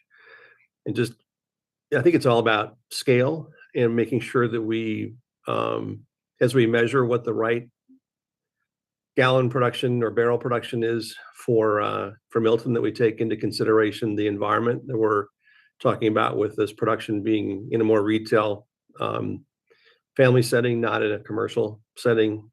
So the smaller barrel amount at this point is still the right amount for me. I think that's it for the moment. Thanks. Councilmember Moore, I'll kind of clarify maybe. I've been to a few establishments, and the ones in downtown Roswell are in their downtown. Now, I don't know if they're classified as brew pubs or breweries, and I know there's some in the Woodstock Canton area, which is in their downtown as well. So I know what you're talking about is the original Jekyll location is in an industrial facility, but then there's the Jekyll in downtown, which is more of a brew pub.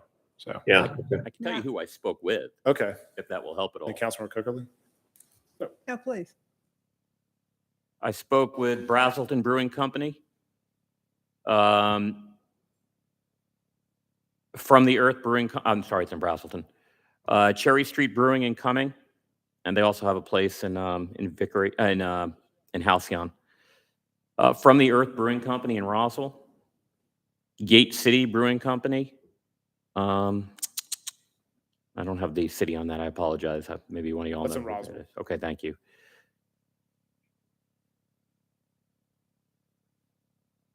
And Mutation Brewing Company, and they're fairly new. They were all very comfortable with the 3,000. Did they say they went with the 10? Well, they're all in cities where they're not limited, further limited They go beyond by the the state. state They go by the state law. state. Except Alpharetta still does have a limitation, I believe, on 3,000 barrels for retail sales on breweries, if my memory is correct. But no, they aren't limited. But I mean, when you talk about barrels per year, Braselton was 400. Cherry Street Brewing was 2,000. From the Earth Brewing was 886. Gate City was just under 4,000. And then Mutation again, which is open less than a year, they're guessing around 600, 700. All right. That's what I'm getting back from We what I'm have seeing. one that was 4,000. That's Gate City. And that is, I'm fairly familiar with that operation. You get around. It's in downtown Roswell. They got a good setup there. You're the right age to get It's a around. good setup. So, Mr. Krokoff, you, in your research, and I saw that you dealt with the square footage thing, and the state often puts out all kinds of guidelines that can be a little hard to understand. So I can appreciate that ratio is probably meaningless. It all depends on how you build out your property. On the other hand, the Planning Commission, we all know our Planning Commission, they're very astute. And so they went to a fair amount of trouble to come up with sort of a mid-level that, to Councilmember Moore's point, doesn't tax the water situation and would probably keep production into something that's reasonable, that reflects Milton. But I ask you, because I understand the gentleman in the back wants that cozy feeling, and I'm always seeking that myself. Is there something where we can give discretion to community development, where there could be an increase of like 20% or something before it had to come back to council?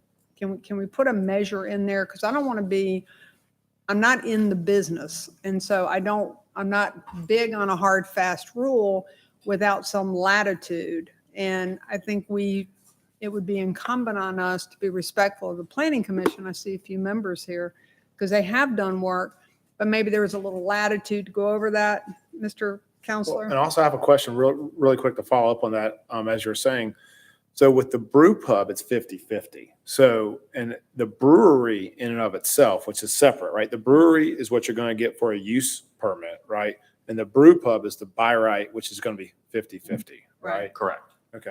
I wouldn't want to do anything too grand because, again, I don't know the unintended consequences of it, but I would like for there to be a mechanism where we can entertain it if you're so inclined. Can I give a potential Sure, suggestion? please. So microbreweries and microdistilleries are only going to be available by use permit. And when you get that application, you know exactly where it's going to be, and you could potentially weigh out the impacts and condition that use permit on the number of barrels per year based on the location, because that sounds like some of the concerns we're hearing. You could also potentially get schematics and elevations of what it may look like and the size, and determine whether it's not, you think that is something that is appropriate for the city of Milton and the location.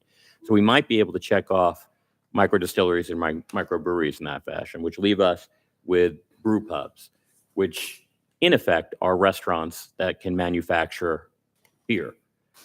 Because that's the majority of from what I understand, at least from the interviews that I had, was the majority of their work is restaurants. So I think it would come down to whether or not you want to limit the restaurant below what the state already does, which is 10,000 barrels, or in a max of 5,000, I believe, at wholesale.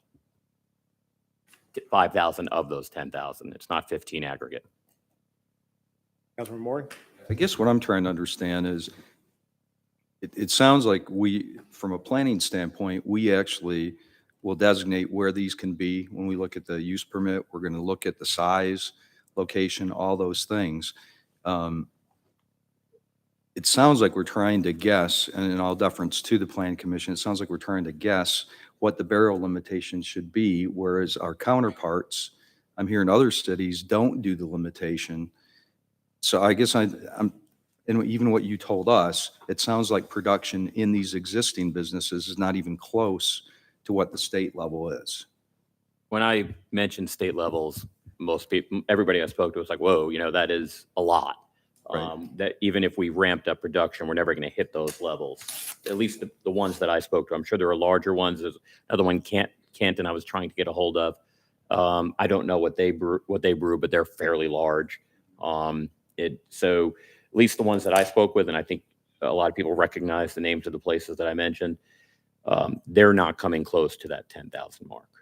I see it. And I guess that's where I'm trying to understand what we're trying to regulate. If we say, here's the barrel limit when we're not in the business, I'm trying to understand why we would do that if history tells us today the businesses that are out there aren't even coming close to what they allow the state level, but they're not even coming close. And from a production standpoint, I think that's going to be self-limiting based upon the location. So I don't know if, I guess I'm struggling with, why do I need to put a barrel limit if I've got a state regulation that states, and if that's kind of what the other places are doing, that's kind of where I'm coming up with, because if we control where these businesses are going to go and the size, we're not going to say, let's make a huge manufacturing facility. We do have the regulation of how many barrels you could, by state, what you could produce. I don't think they could sell the number of barrels from the existing locations with what we have right now. That's my concern with putting a barrel limit down there. I don't understand how I would come up with that answer. And I would agree with you, because if it's a use permit, then that takes care of kind of that. And on the brew pub, you got to be 50-50. So could you imagine how much food would have to be sold? Really? And if you're 50-50, I really don't have a issue.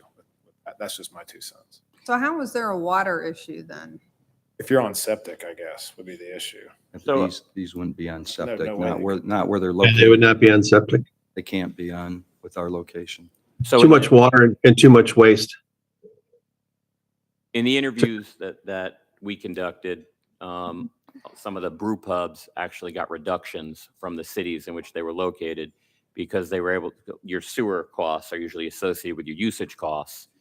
And they were able to demonstrate that because most of their water usage goes into a product instead of down the drain, they were able to get reduced costs associated with their water bills. So I didn't become an expert in 2 weeks on brew pubs and breweries. I can only report back what I learned in that short time. Mr. Mayor, I'm just wondering if we're sort of talking ourselves into a circle of frenzy over nothing. If we, at this point, we don't have any existing businesses that are tested on this. We have a new business that's just recently opened, and if I remember correctly, he did not suggest that he had a problem with the 3,000 barrels. We have another business that's about to come to town that would like to have some comfort that there's not a limit on him, but he also suggested he could live within some of the boundaries that are already set. And when I posed the question to him today in response to his email, he gave me the best answer he could, which was, I don't really know yet. So if we're talking about the ratios of gallons of usage of water, the waste that comes from that as well, and a state requirement of 2 square feet per barrel at 3,000 feet, that suggests a 6,000 square foot establishment, which is about appropriate for when you think about the locations that these are likely to go in Milton, where sewer is available. So I think it's a long way for me to get to saying, I don't think that we're imposing any unreasonable restriction if we do stay with the Planning Commission's recommendation of 3,000 barrels.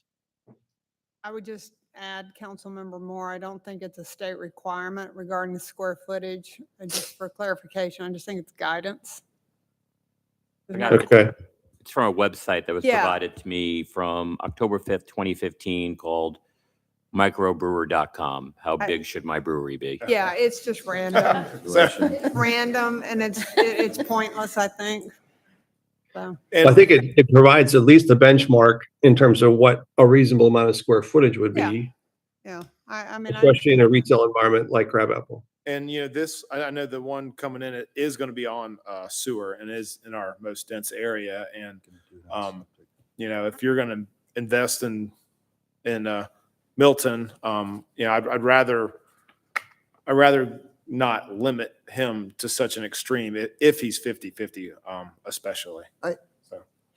I'm fine with the planning commission's recommendation of 3,000 with all others other than the brew pub. I think for the brew pub, since it is 50-50, let them do the 5,000 barrels or 6,000 barrels, and they'd have to drive a lot of food. So maybe they will have a larger facility. you're saying a hot dog with every beer? Yeah, something like that. But to me, why limit somebody that's doing exactly what we want? To be clear on the percentages, just so for full transparency, there's a certain things are netted out of the 50-50 for brew pubs, and it's the packaged. Should be, I believe it's the wholesale. The wholesaler, no, the wholesale or the packaged. I'll get that answer for you. One of those are netted out. Councilman Ward? Again, I'm struggling with, I understand wanting to put a limit there. I'm trying to understand from a business standpoint and from a government standpoint, if none of our peer cities are having a problem with this, why we want to do that. And in deference to people and the environment, I don't think, we don't even control water within Milton. We don't get involved in the regulation and production and how much water is being used. I don't think that should be part of this discussion. I think the question is, that's a separate item. That's something they're going to have to pay for from a water and from a sewage. I don't think that's part of what we're discussing here. I think we're really looking at what do we think makes sense? And I guess I'll ask another question. Let's say we went with a state limitation, and I'm not saying we're going to, but if we did do that, does that hurt us in the future if we start to say, oh, you know what, the current businesses are capping out or coming up to that? Can we change that for future businesses? That's my question. I think we're trying to solve a problem that we don't have, and I'm wondering why we're trying to do this. Yeah, I'm okay with the state limitations, really. I mean, I think it makes it clean, easy, and I know Gate City, it's a pretty big place, and it's in downtown Roswell, and if they're doing right at 4,000 barrels, So I was wrong about, I Okay. should have acquiesced to a younger person than me. It was wholesale that gets netted out. Yeah. No, look, we're both right. And most of the brew pub, at least the brew pubs that I spoke with, most of their production is for retail, so it would get figured into the 50-50.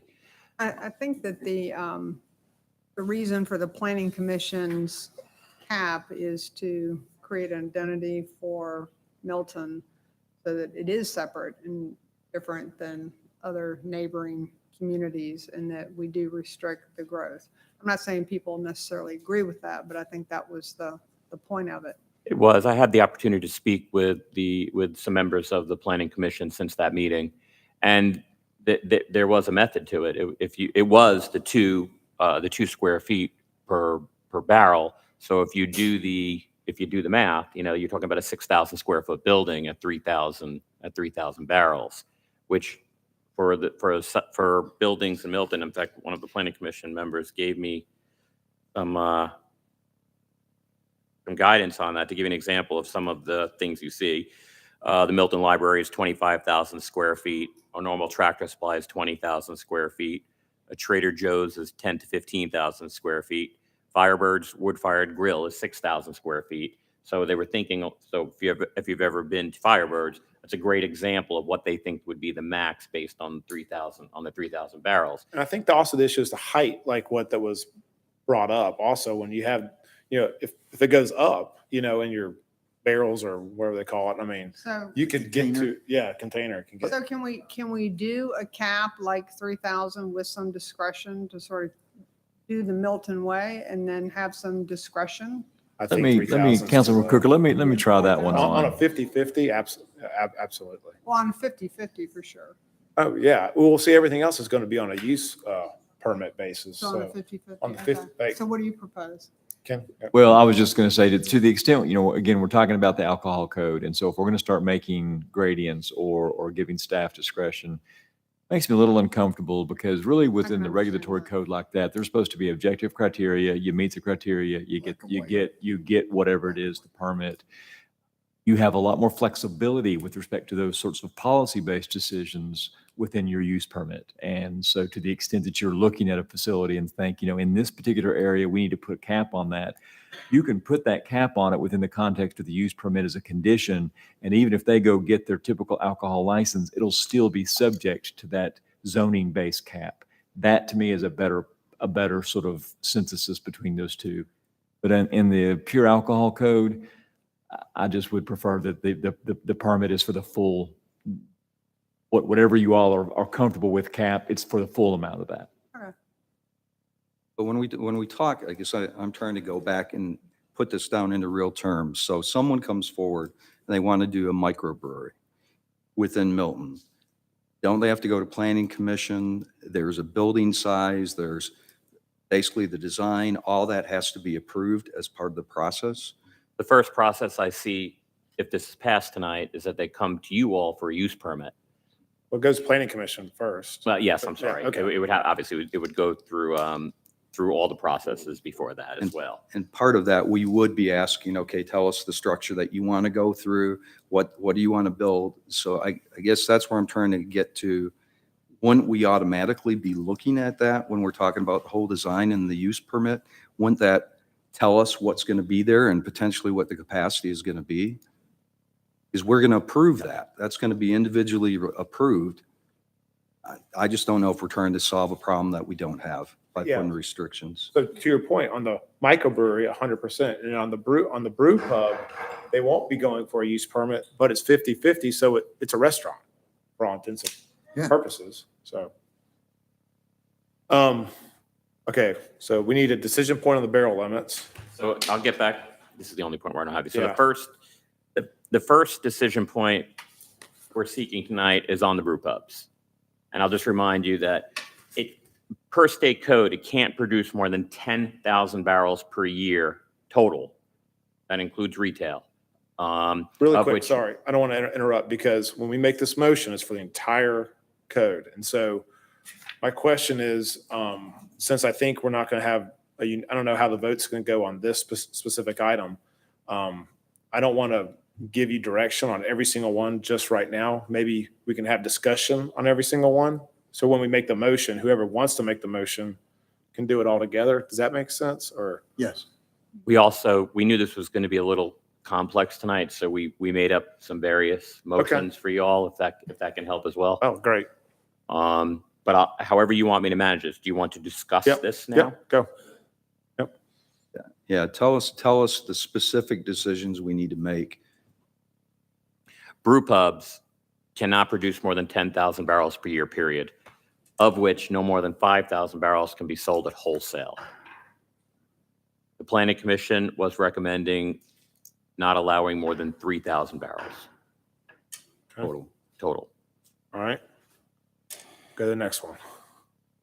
Mayor, if you could give me some feedback, I was going to take notes so I can help you build the motion, if that's okay.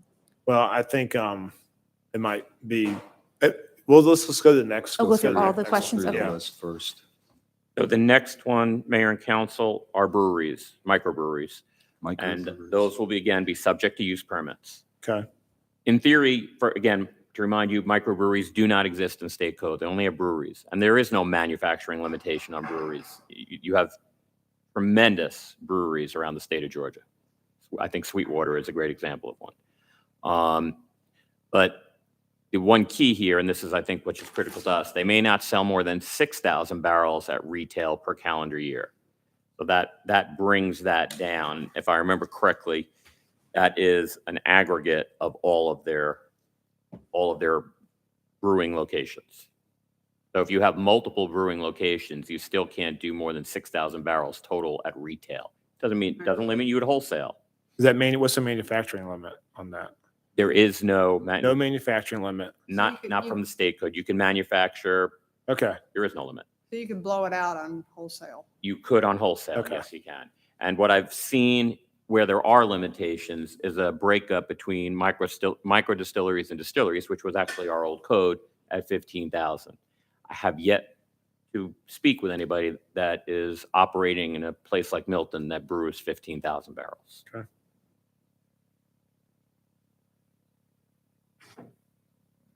Should I move on to distilleries? Yep. So like breweries, there is, and microbreweries, there is no definition for micro distilleries in state code, just distilleries. And there is no manufacturing limit on distilleries in state code, except that they may not sell more than 750 barrels directly to retail, directly to consumers at retail. Okay.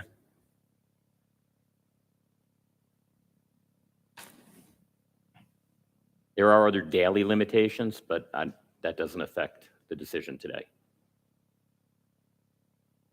Those are the 3 decision points That's it. on the entire chapter 4 when we make the motion.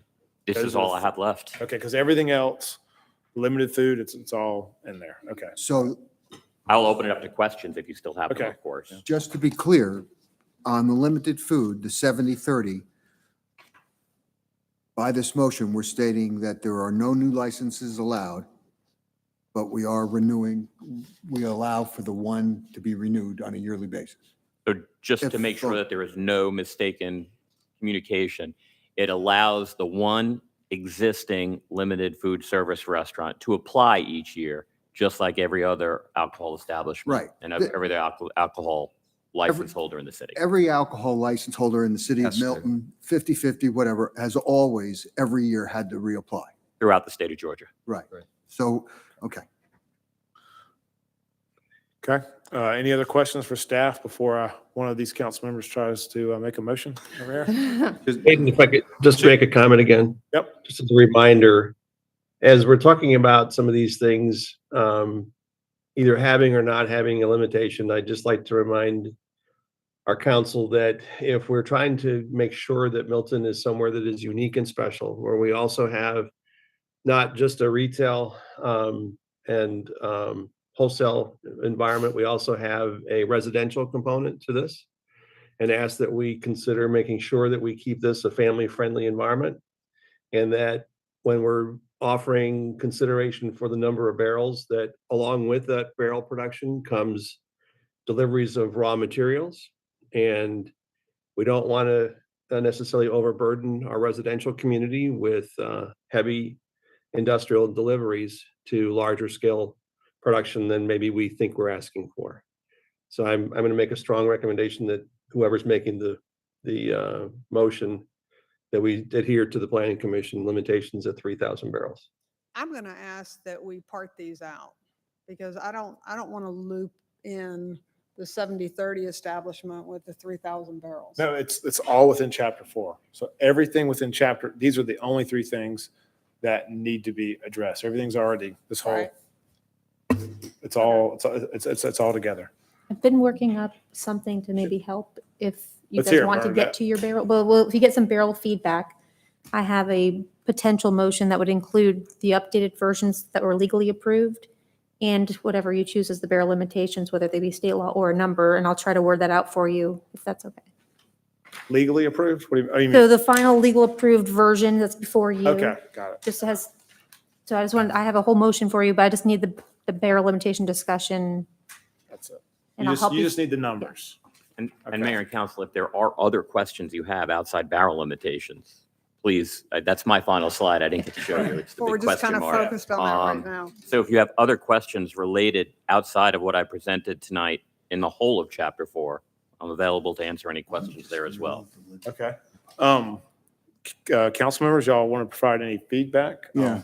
Jan? I think we go with the 3,000 barrels everywhere but in brew pub, and we just remove the 3,000 barrels. We just go with the state on brew pubs. Okay, so state on brew pub, and then what about the microbrewery on the use permit? 3,000. Okay. Would you be negotiable to 5,000 because of Councilmember Moore makes a very good. On the brew pub? Or Yeah. on the microbrewery? So, No. Just Well, I the know brew- what you're saying, that with brew pub, it's 50/50, but it still applies to 3,000. In my opinion, We could- that's way too low. That's just my opinion. And then I believe the microbrewery, since it's a use permit, I'm not as terribly concerned About about that. 6,000. Yeah, but the problem when you have it out there with others, the use permits tend to be a go-along, and that's what Councilmember Moore's talking about.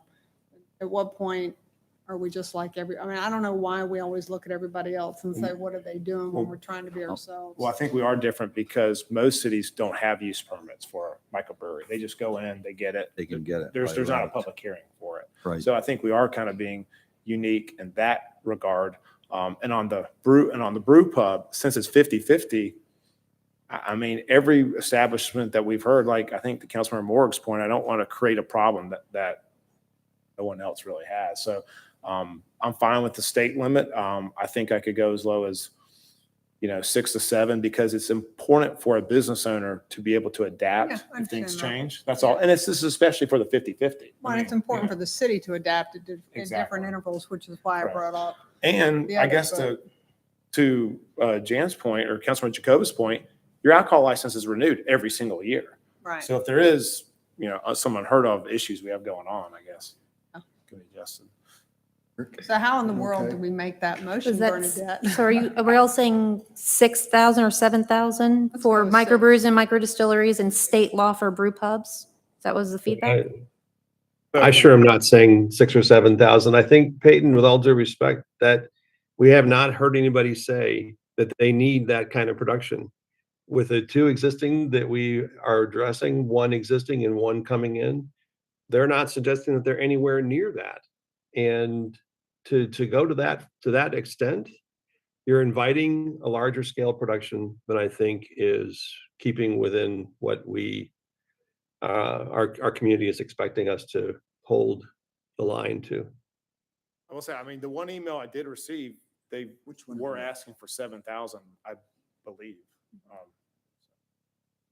Not if it's the same email I got. What do you say? What was your last comment? Not Paul? the email. He got a different email, I guess. Oh.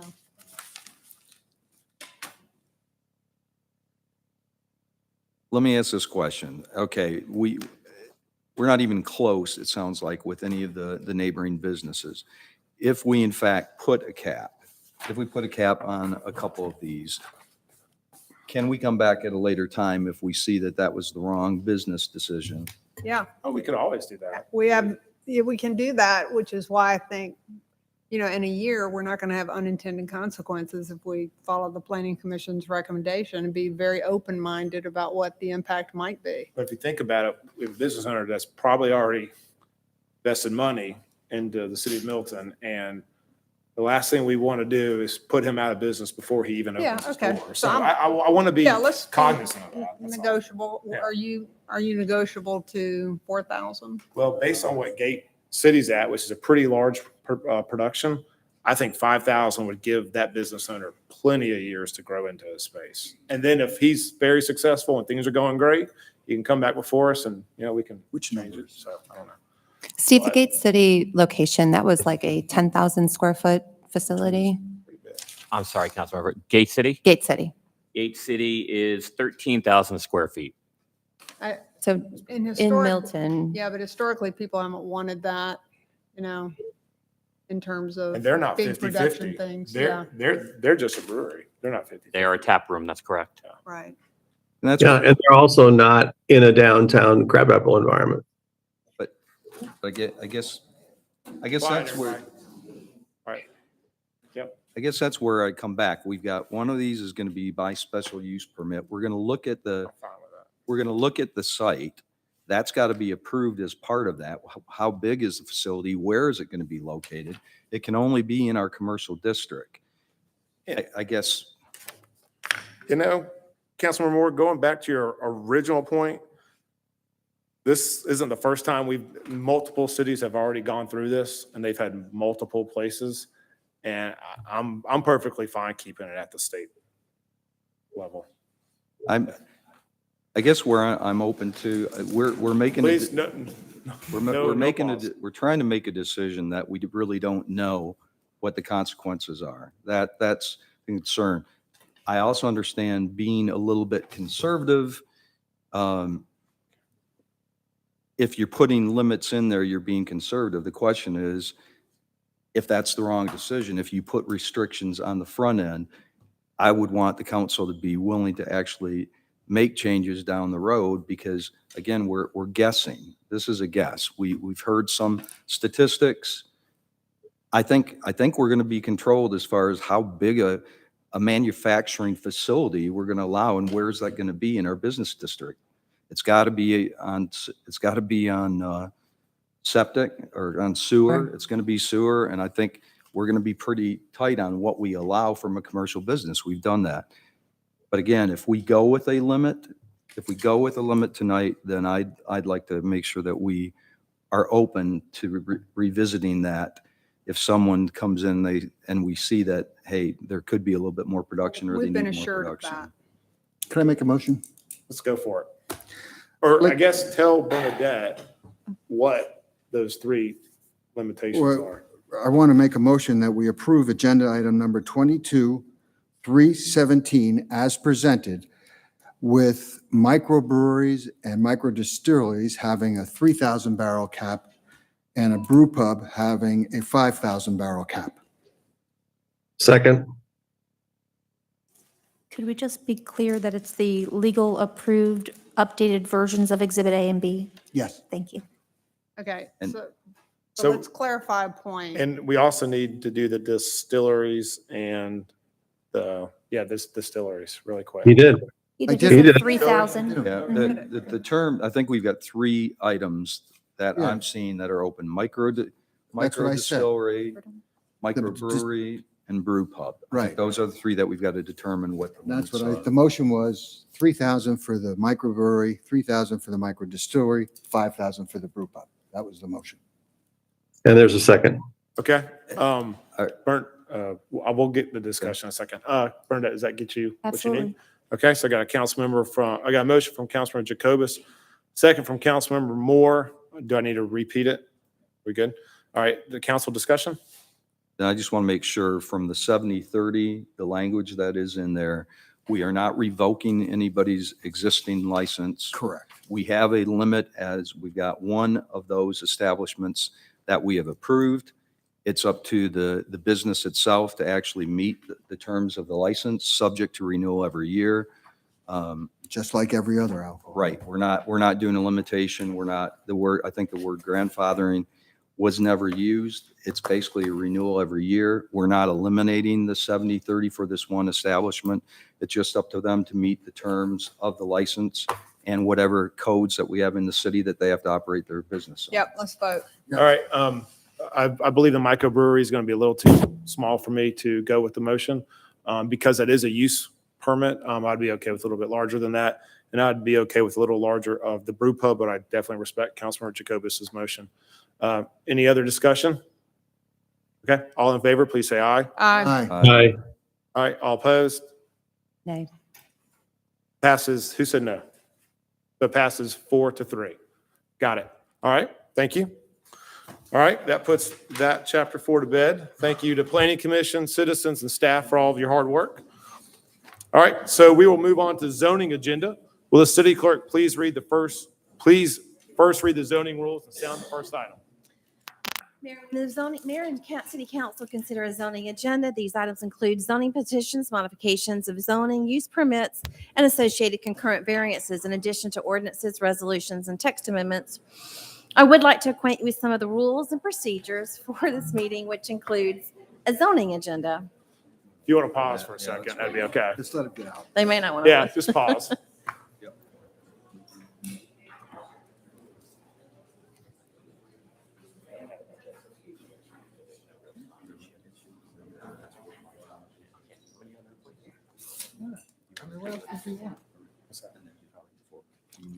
Robin?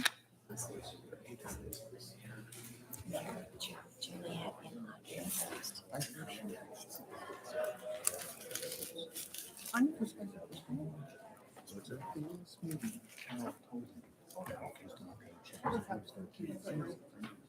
does the guy cannot hear? Yeah, it's closed. They never opened back up. We good? All right, let's go, Tammy. When the mayor and city council consider a zoning agenda, these items include zoning petitions, modifications of zoning, use permits, and associated concurrent variances, in addition to ordinances, resolutions, and text amendments. I would like to acquaint you with some of the rules and procedures for this meeting, which includes a zoning agenda. The applicant and all those speaking in support of an application will be allowed a total of 10 minutes to present the petition. The opposition will also be allowed a total of 10 minutes to present its position. If time remains, the opposition will be allowed to review. The applicant may choose to save some of the time for rebuttal following the presentation by the opposition. Since the burden of proof is upon the applicant will be allowed to make closing remarks, provided time remains with allotted time. Those called to speak will be taken in order that the speaker cards were received by the city clerk prior to the beginning of tonight's meeting. All speakers will identify themselves by name, address, and organization. The Planning Commission has heard the rezoning agenda items, and the recommendations have been forwarded to the mayor and city council for consideration and disposition.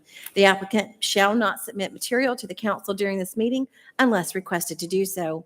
All material that you wish to be reviewed by the council in consideration of your application should have already been submitted to the Community Development Department and is included in the normal distribution of packages to the council.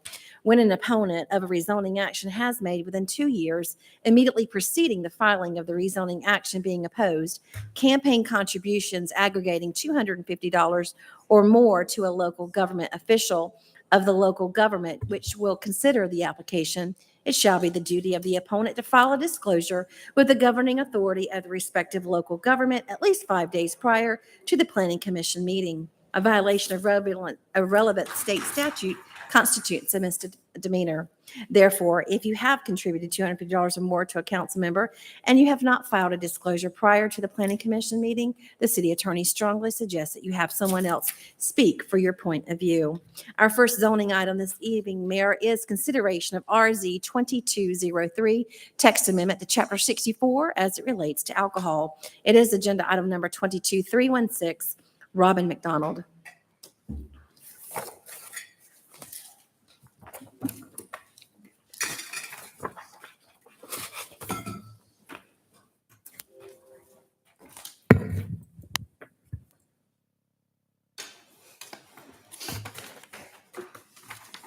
Good evening, Mayor and City Council. Tonight, I am here to give you the final presentation regarding RZ 22-03, a text amendment to Chapter 64 zoning related to alcohol. Tonight, it is our goal for council to adopt a comprehensive set of rules and regulations within the zoning ordinance for alcohol-related uses that are consistent with the alcoholic beverages ordinance, Chapter 4, which our city manager previously discussed with you tonight, and you made your vote. Please note that this text amendment before you includes definitions, applicable zoning districts, use permits, both within Crabapple and Deerfield form-based code, as well as uses prohibited in all zoning districts.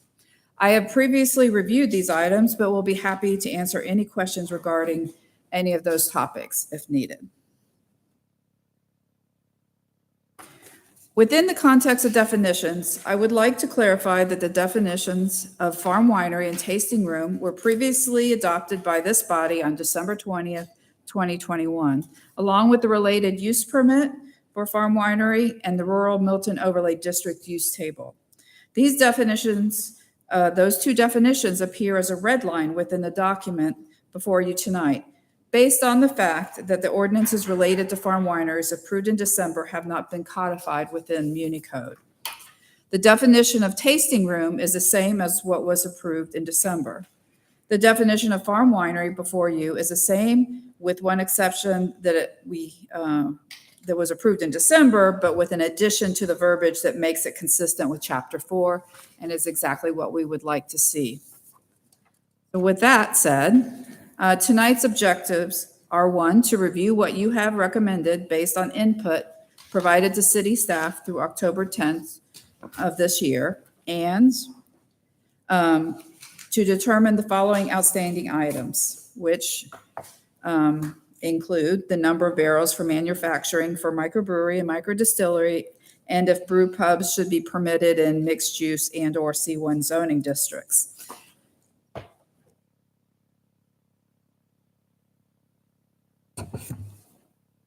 I have given you a handout that includes a chart with what you have recommended thus far and zoning maps behind that for your review if you have any questions. I won't go through each use in the table, but please feel free if you have any questions or comments. I believe we have made this consistent with what is within the packet that you have, except for when we get to the barrels, I'll go over what's changed in that area. But as far as the use permits and where they're permitted, that's all in that table, with exception to the micro brewery, not the microbrewery, but the brew pub. We'll need to find out whether you want to allow it in C1 and MIX, which is the unsewered area of Milton. But before we get to that, do you all have any questions about the chart or issues? Oh, I'll get it to it. Sorry. The script thing is like, let's do two things.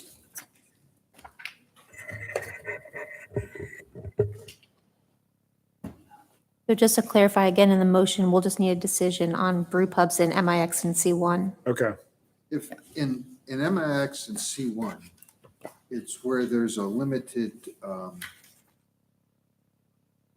limited sewer system, isn't that? So from my perspective, I think it really should not be permitted, a brew pub in those two areas, and mix in C1. But yeah, I don't have a huge preference on it one way or the other. And I don't really care that it would be there from a standpoint of pressure on the system. I don't think it's good. I'm okay with Yeah, I it. think in the case of Birmingham, you only have either septic or the package plant that I believe when we just recently approved the neighborhood development there, took the package capacity up to significantly higher because of the density of the homes on that southwest corner.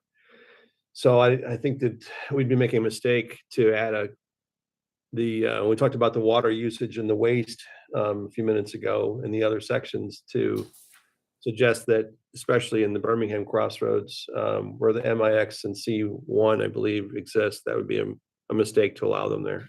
Yeah, and I'm looking too, and a lot of these are in residential areas too, and these are old zoning, so I that's fine. I don't see an issue with that. I would agree with that too. I don't think it's appropriate to go and allow it in those areas, not for this usage. And all the other ones are the ones that we changed on the 10th. They all look like they've been Correct, either the changed. 10th or the Yeah. previous meeting, Yeah. yes.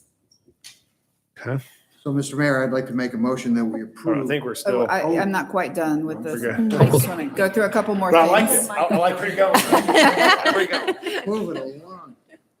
We're just as excited too. Okay. Okay. So from what I'm hearing, the consensus appears to be not to allow brew pubs in MIX and C1. Correct. Correct. Okay.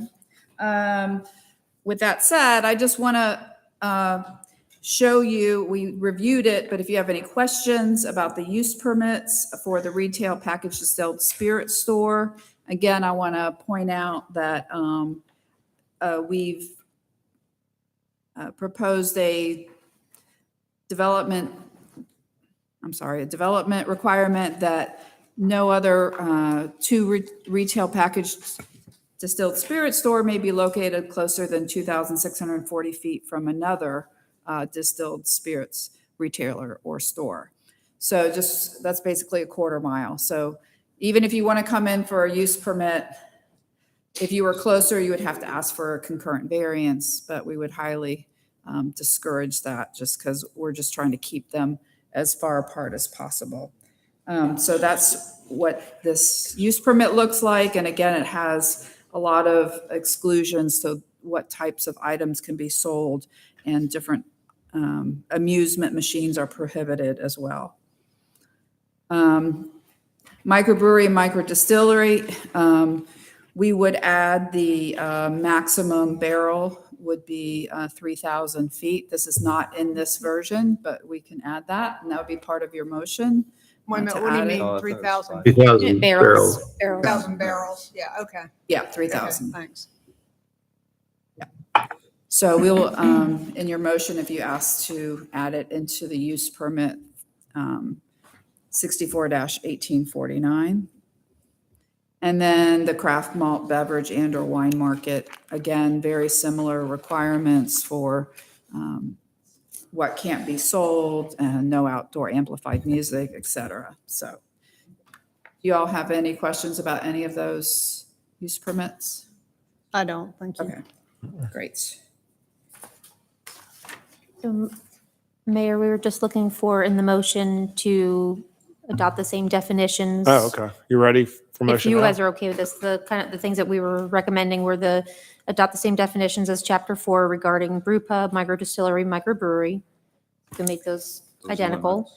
And then adding the barrel limitation of 3,000 to the use permit for microbrews and microdistilleries. And then the decision to not permit brew pubs in MIX and C1. Okay. Before we go that, I think we need to have a public comment. So you'll please call, do we have any Mayor, public I comment? don't have any public comment on this item. Okay. So excuse me, Bernadette, I couldn't hear very well. Did you include the definition change as well? Okay, just want to make sure. Great. You did? Okay. So if council's okay, if you could please call first speaker? No, there are There's none. none? Oh, great. Okay, we'll close public comment. There we go. Okay. All right. So I'm happy to make that motion, but I can't remember all of that. Sure. As presented by Bernadette. To not permit brew pubs in MIX and C1, to adopt the definitions for brew pub. Well, Well, now, hey, okay, To adopt the definitions for brew pub, microbrewery, and microdistillery, the same as Chapter 4. And the inclusion of the 3,000 barrels limitation in the use permit conditions for brewery, a microbrewery, and microdistillery. is the brew pub barrel already in?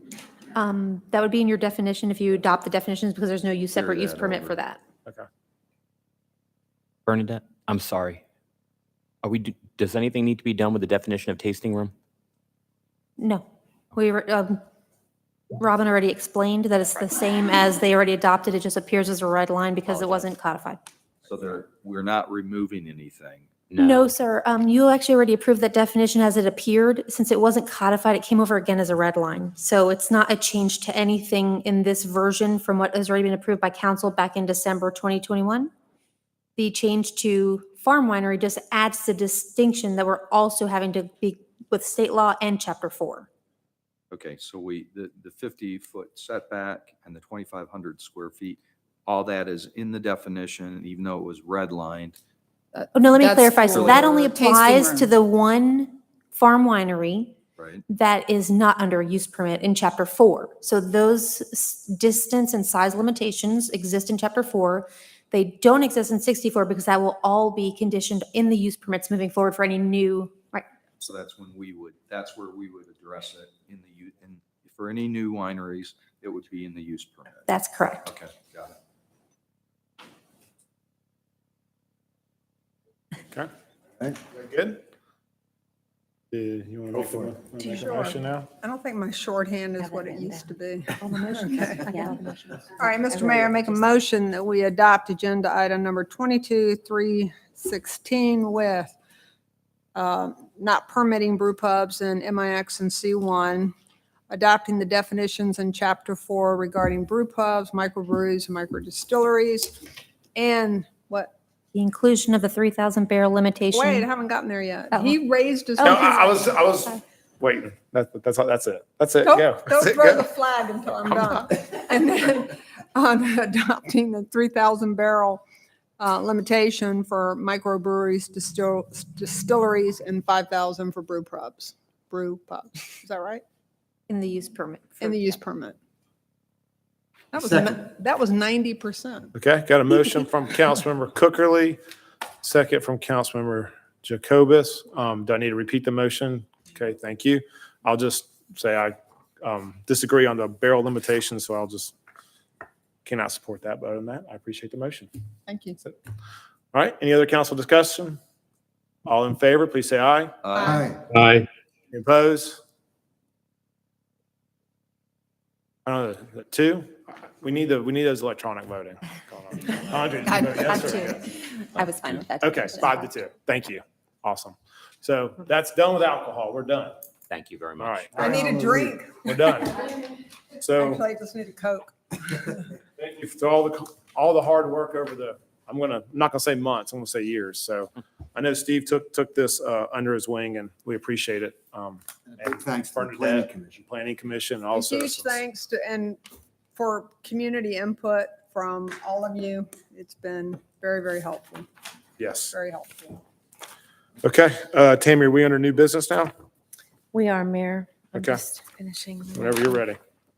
The first item is consideration of the issuance of an alcohol beverage license to Jandy Food Double Plus LLC. It is doing business as Sushi Nami, 5316 Windward Parkway, Suite B in Milton. It's agenda item number 22328. Ms. Karen Ellis. Mayor and council, this was presented earlier this evening, so if you have any additional questions, I'll be glad to answer them. Okay. Do we have any public comment? We do not, sir. Okay, I'll close public comment. Any questions? Okay, your motion? Mr. Mayor, I'd like to make a motion that we approve agenda item number 22-328. Second. Okay, I have a motion from Councilmember Jacobus and a second from Councilmember Verhoff to approve agenda item number 22-328. All in favor, please say aye. Aye. Aye. Any opposed? That's unanimous.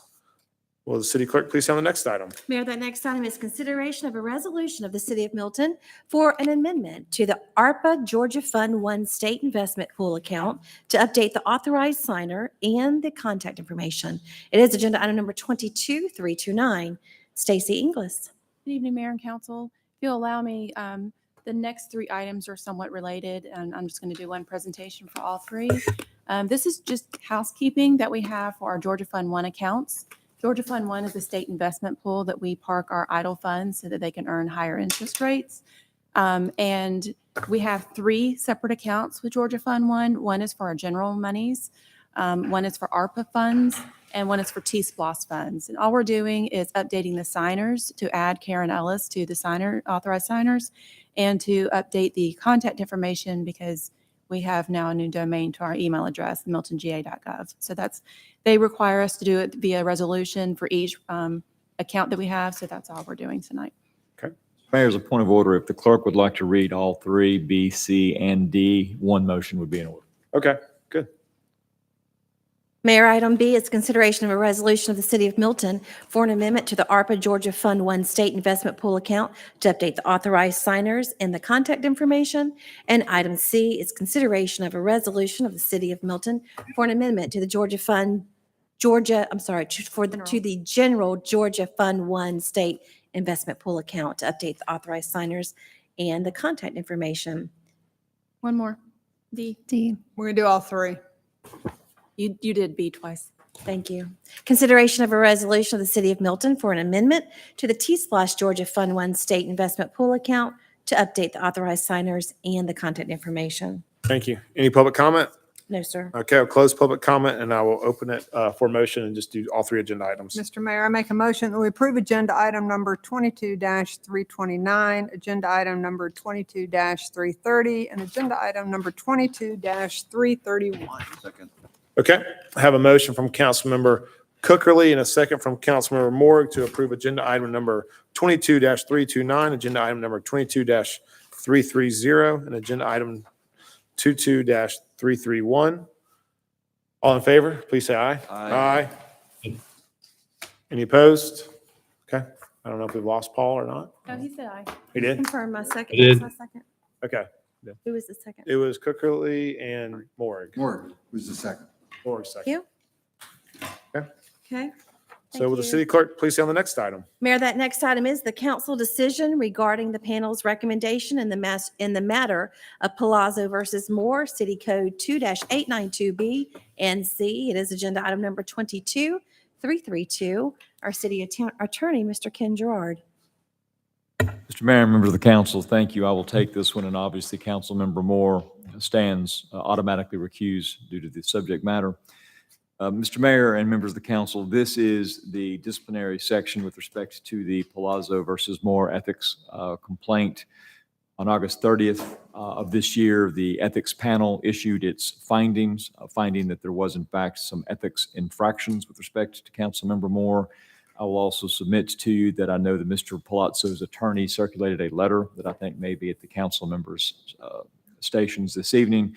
However, for this evening, Mr. Mayor, it is time for the city council to determine what, if any, discipline to impose based upon the ethics panel's recommendations. I don't think I need to go over. I know this council is very familiar with what those findings were.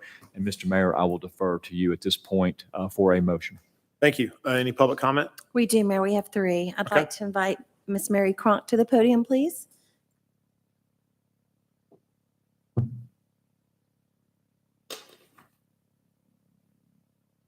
Evening, Mayor and Council. My name is Mary Cronk, and I live at 600 Hickory Mill Lane, and I'm here tonight in support of Councilmember Moore. The circumstances under which the ethics charges arose are certainly questionable. According to an article written by Ms. Cruz in the June 13th, 2022 edition of the Milton Herald, Mr. Moore's attorney stated in his response to the ethics charges that the HOA requested to meet with Moore, along with other city officials last year to discuss the matter. Mr. Moore's lawyer followed up with, "It seems a complainant has no problem involving Moore in this matter when the complainant thinks it will support his end game."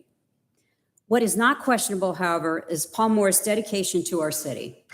Did you know in 2003, he was a member of the steering committee that helped develop the 2004 Birmingham Crossroads Plan, so that after almost 20 years later, we can still enjoy our city's rural beauty.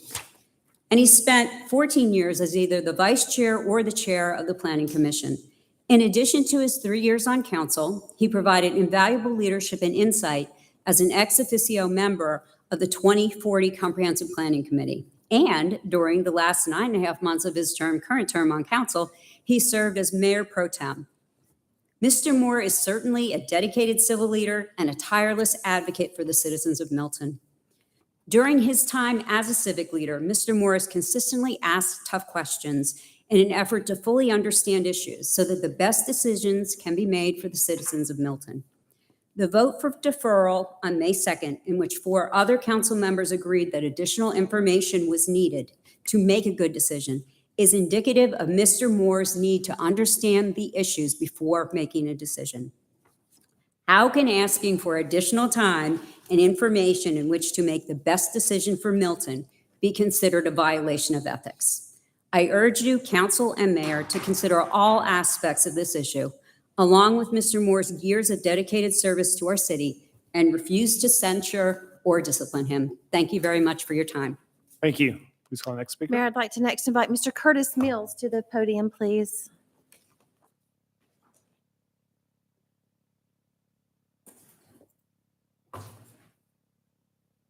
Good evening. I'm Curtis Mills. I live at 16355 Birmingham Highway in Milton.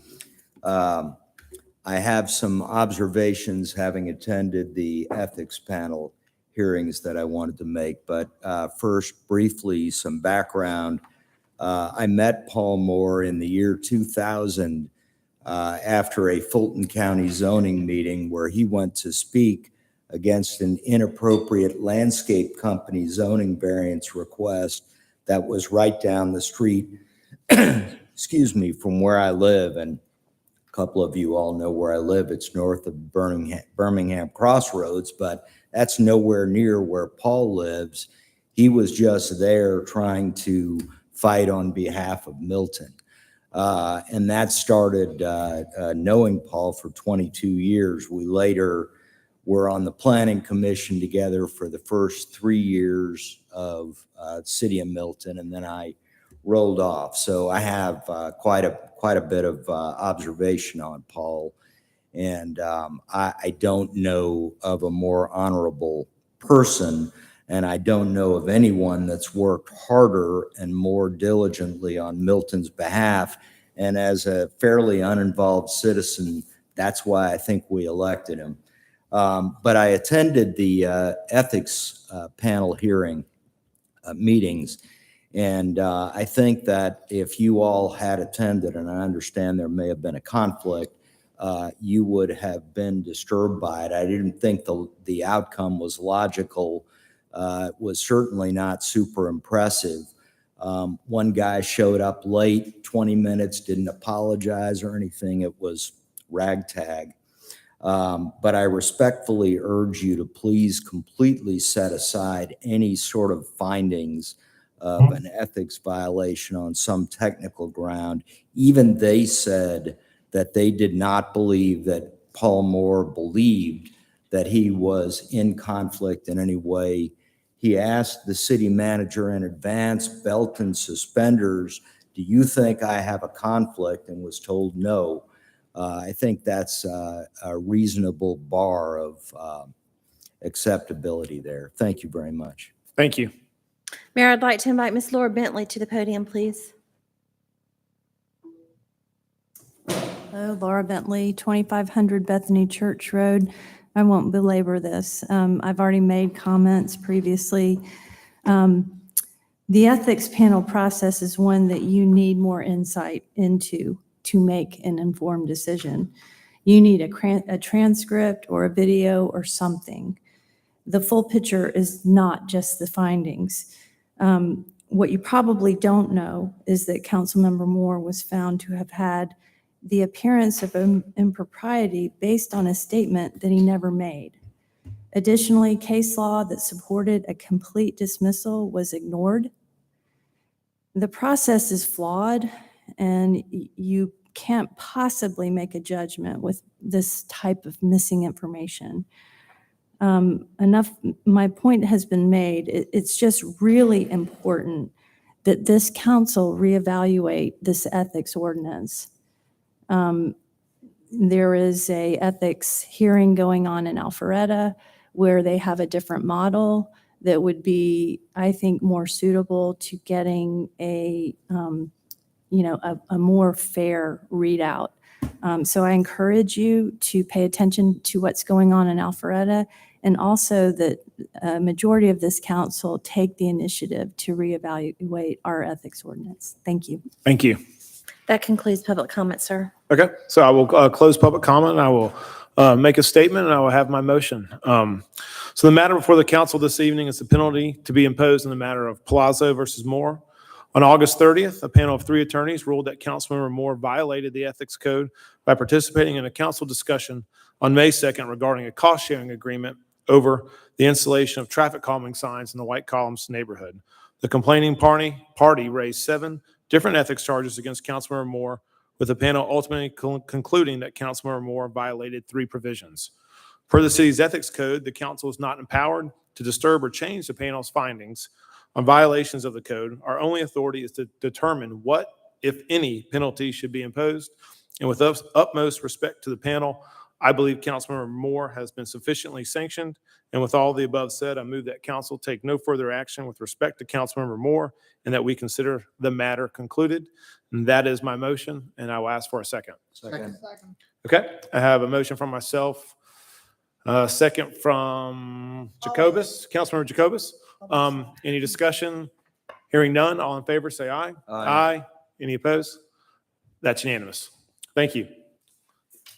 Thank you, speakers. Okay, if we will move on to council reports, or only thing I have is attended a press conference today, downtown Atlanta, city of Atlanta, the mayor of Atlanta, regarding Lost. Still in negotiations, but I think we're moving in the right direction now. So we'll see how the pressure is. Anything else? Okay, we'll move on to Greg.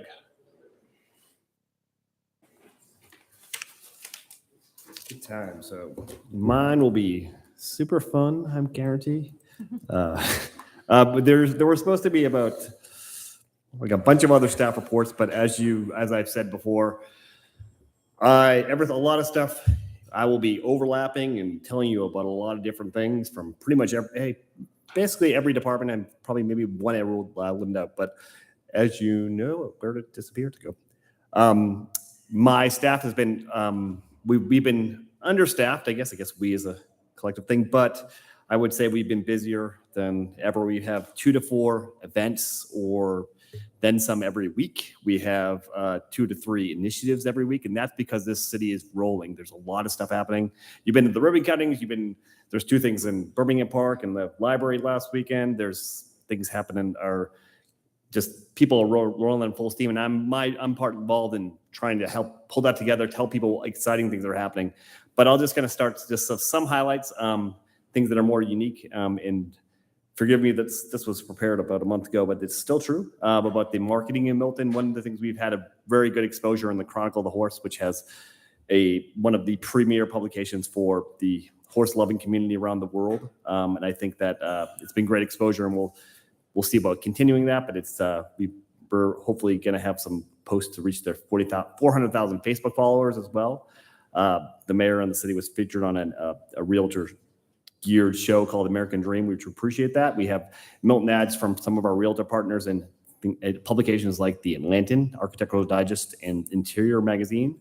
And also even our kind of local publications like our Milton Neighbor has profiled certain things. So again, the point of this is this is a point of pride. And I mean, the equestrian link is obviously something we want to stress and kind of grow and nurture. But also there's a sense of pride about Milton is the best place to be. I mentioned a little bit about the community events. There's way too many to include here.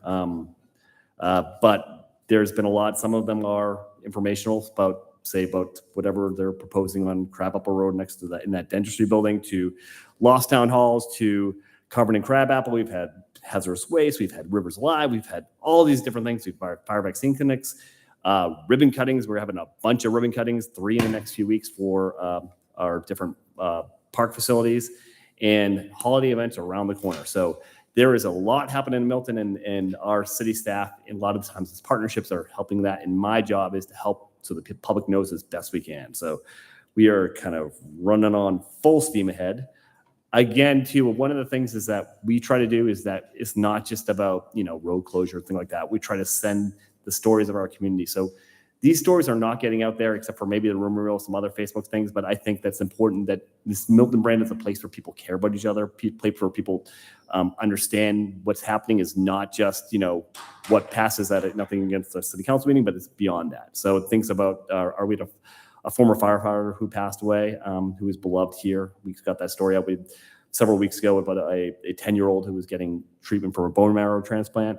We did one of the OBD's favorite riders was a Special Olympic champion, things like that. So things about how Milton Historical Society, Cambridge High School, things like that we want to also just tell people that, they can come to Milton social media and things like that to find out what's happening in their community, not just their government. So, and I think there's need in just generally with kind of lack of some other outlets. So here are just some of the many happenings. I'm not going to go through these things, but everything from a hawk getting stuck in a batting cage to donations of 9/11 memorabilia to new openings of parks to Girl Scouts. Sorry, those are Boy Scouts. Apologies.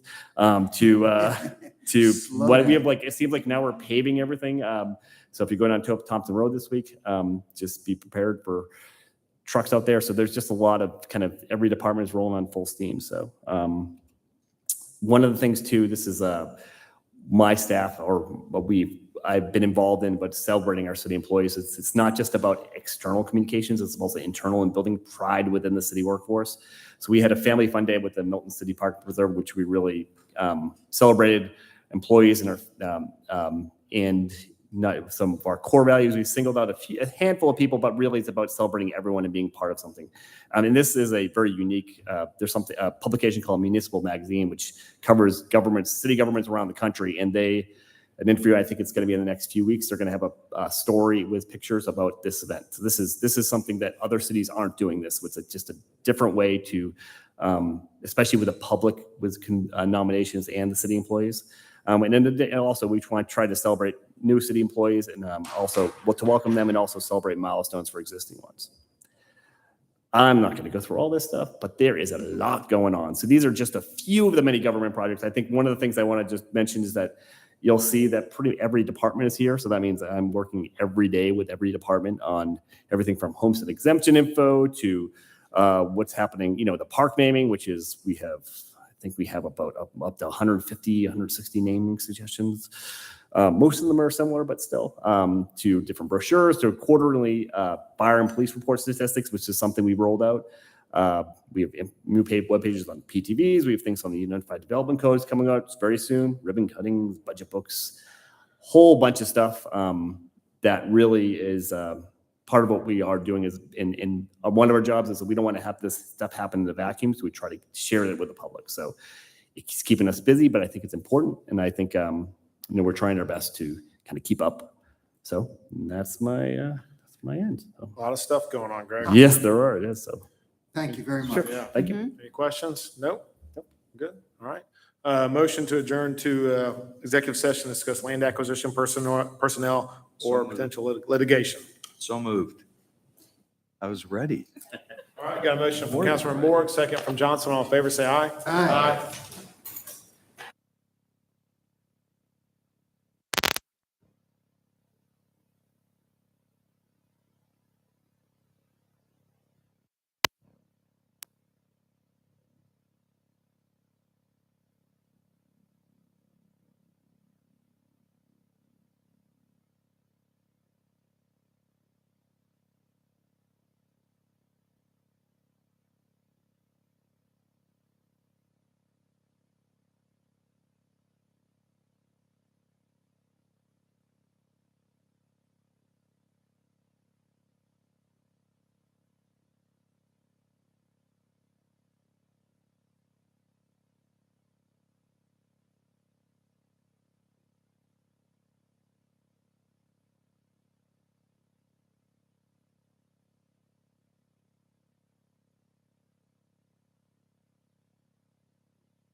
All right, thank you, hun. Okay.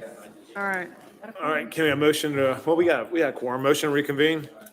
Make a motion to reconvene. Second, anybody? All right, all in favor, say aye. Aye. Can I get a motion to adjourn, please? So moved. All in favor? Aye. Amen.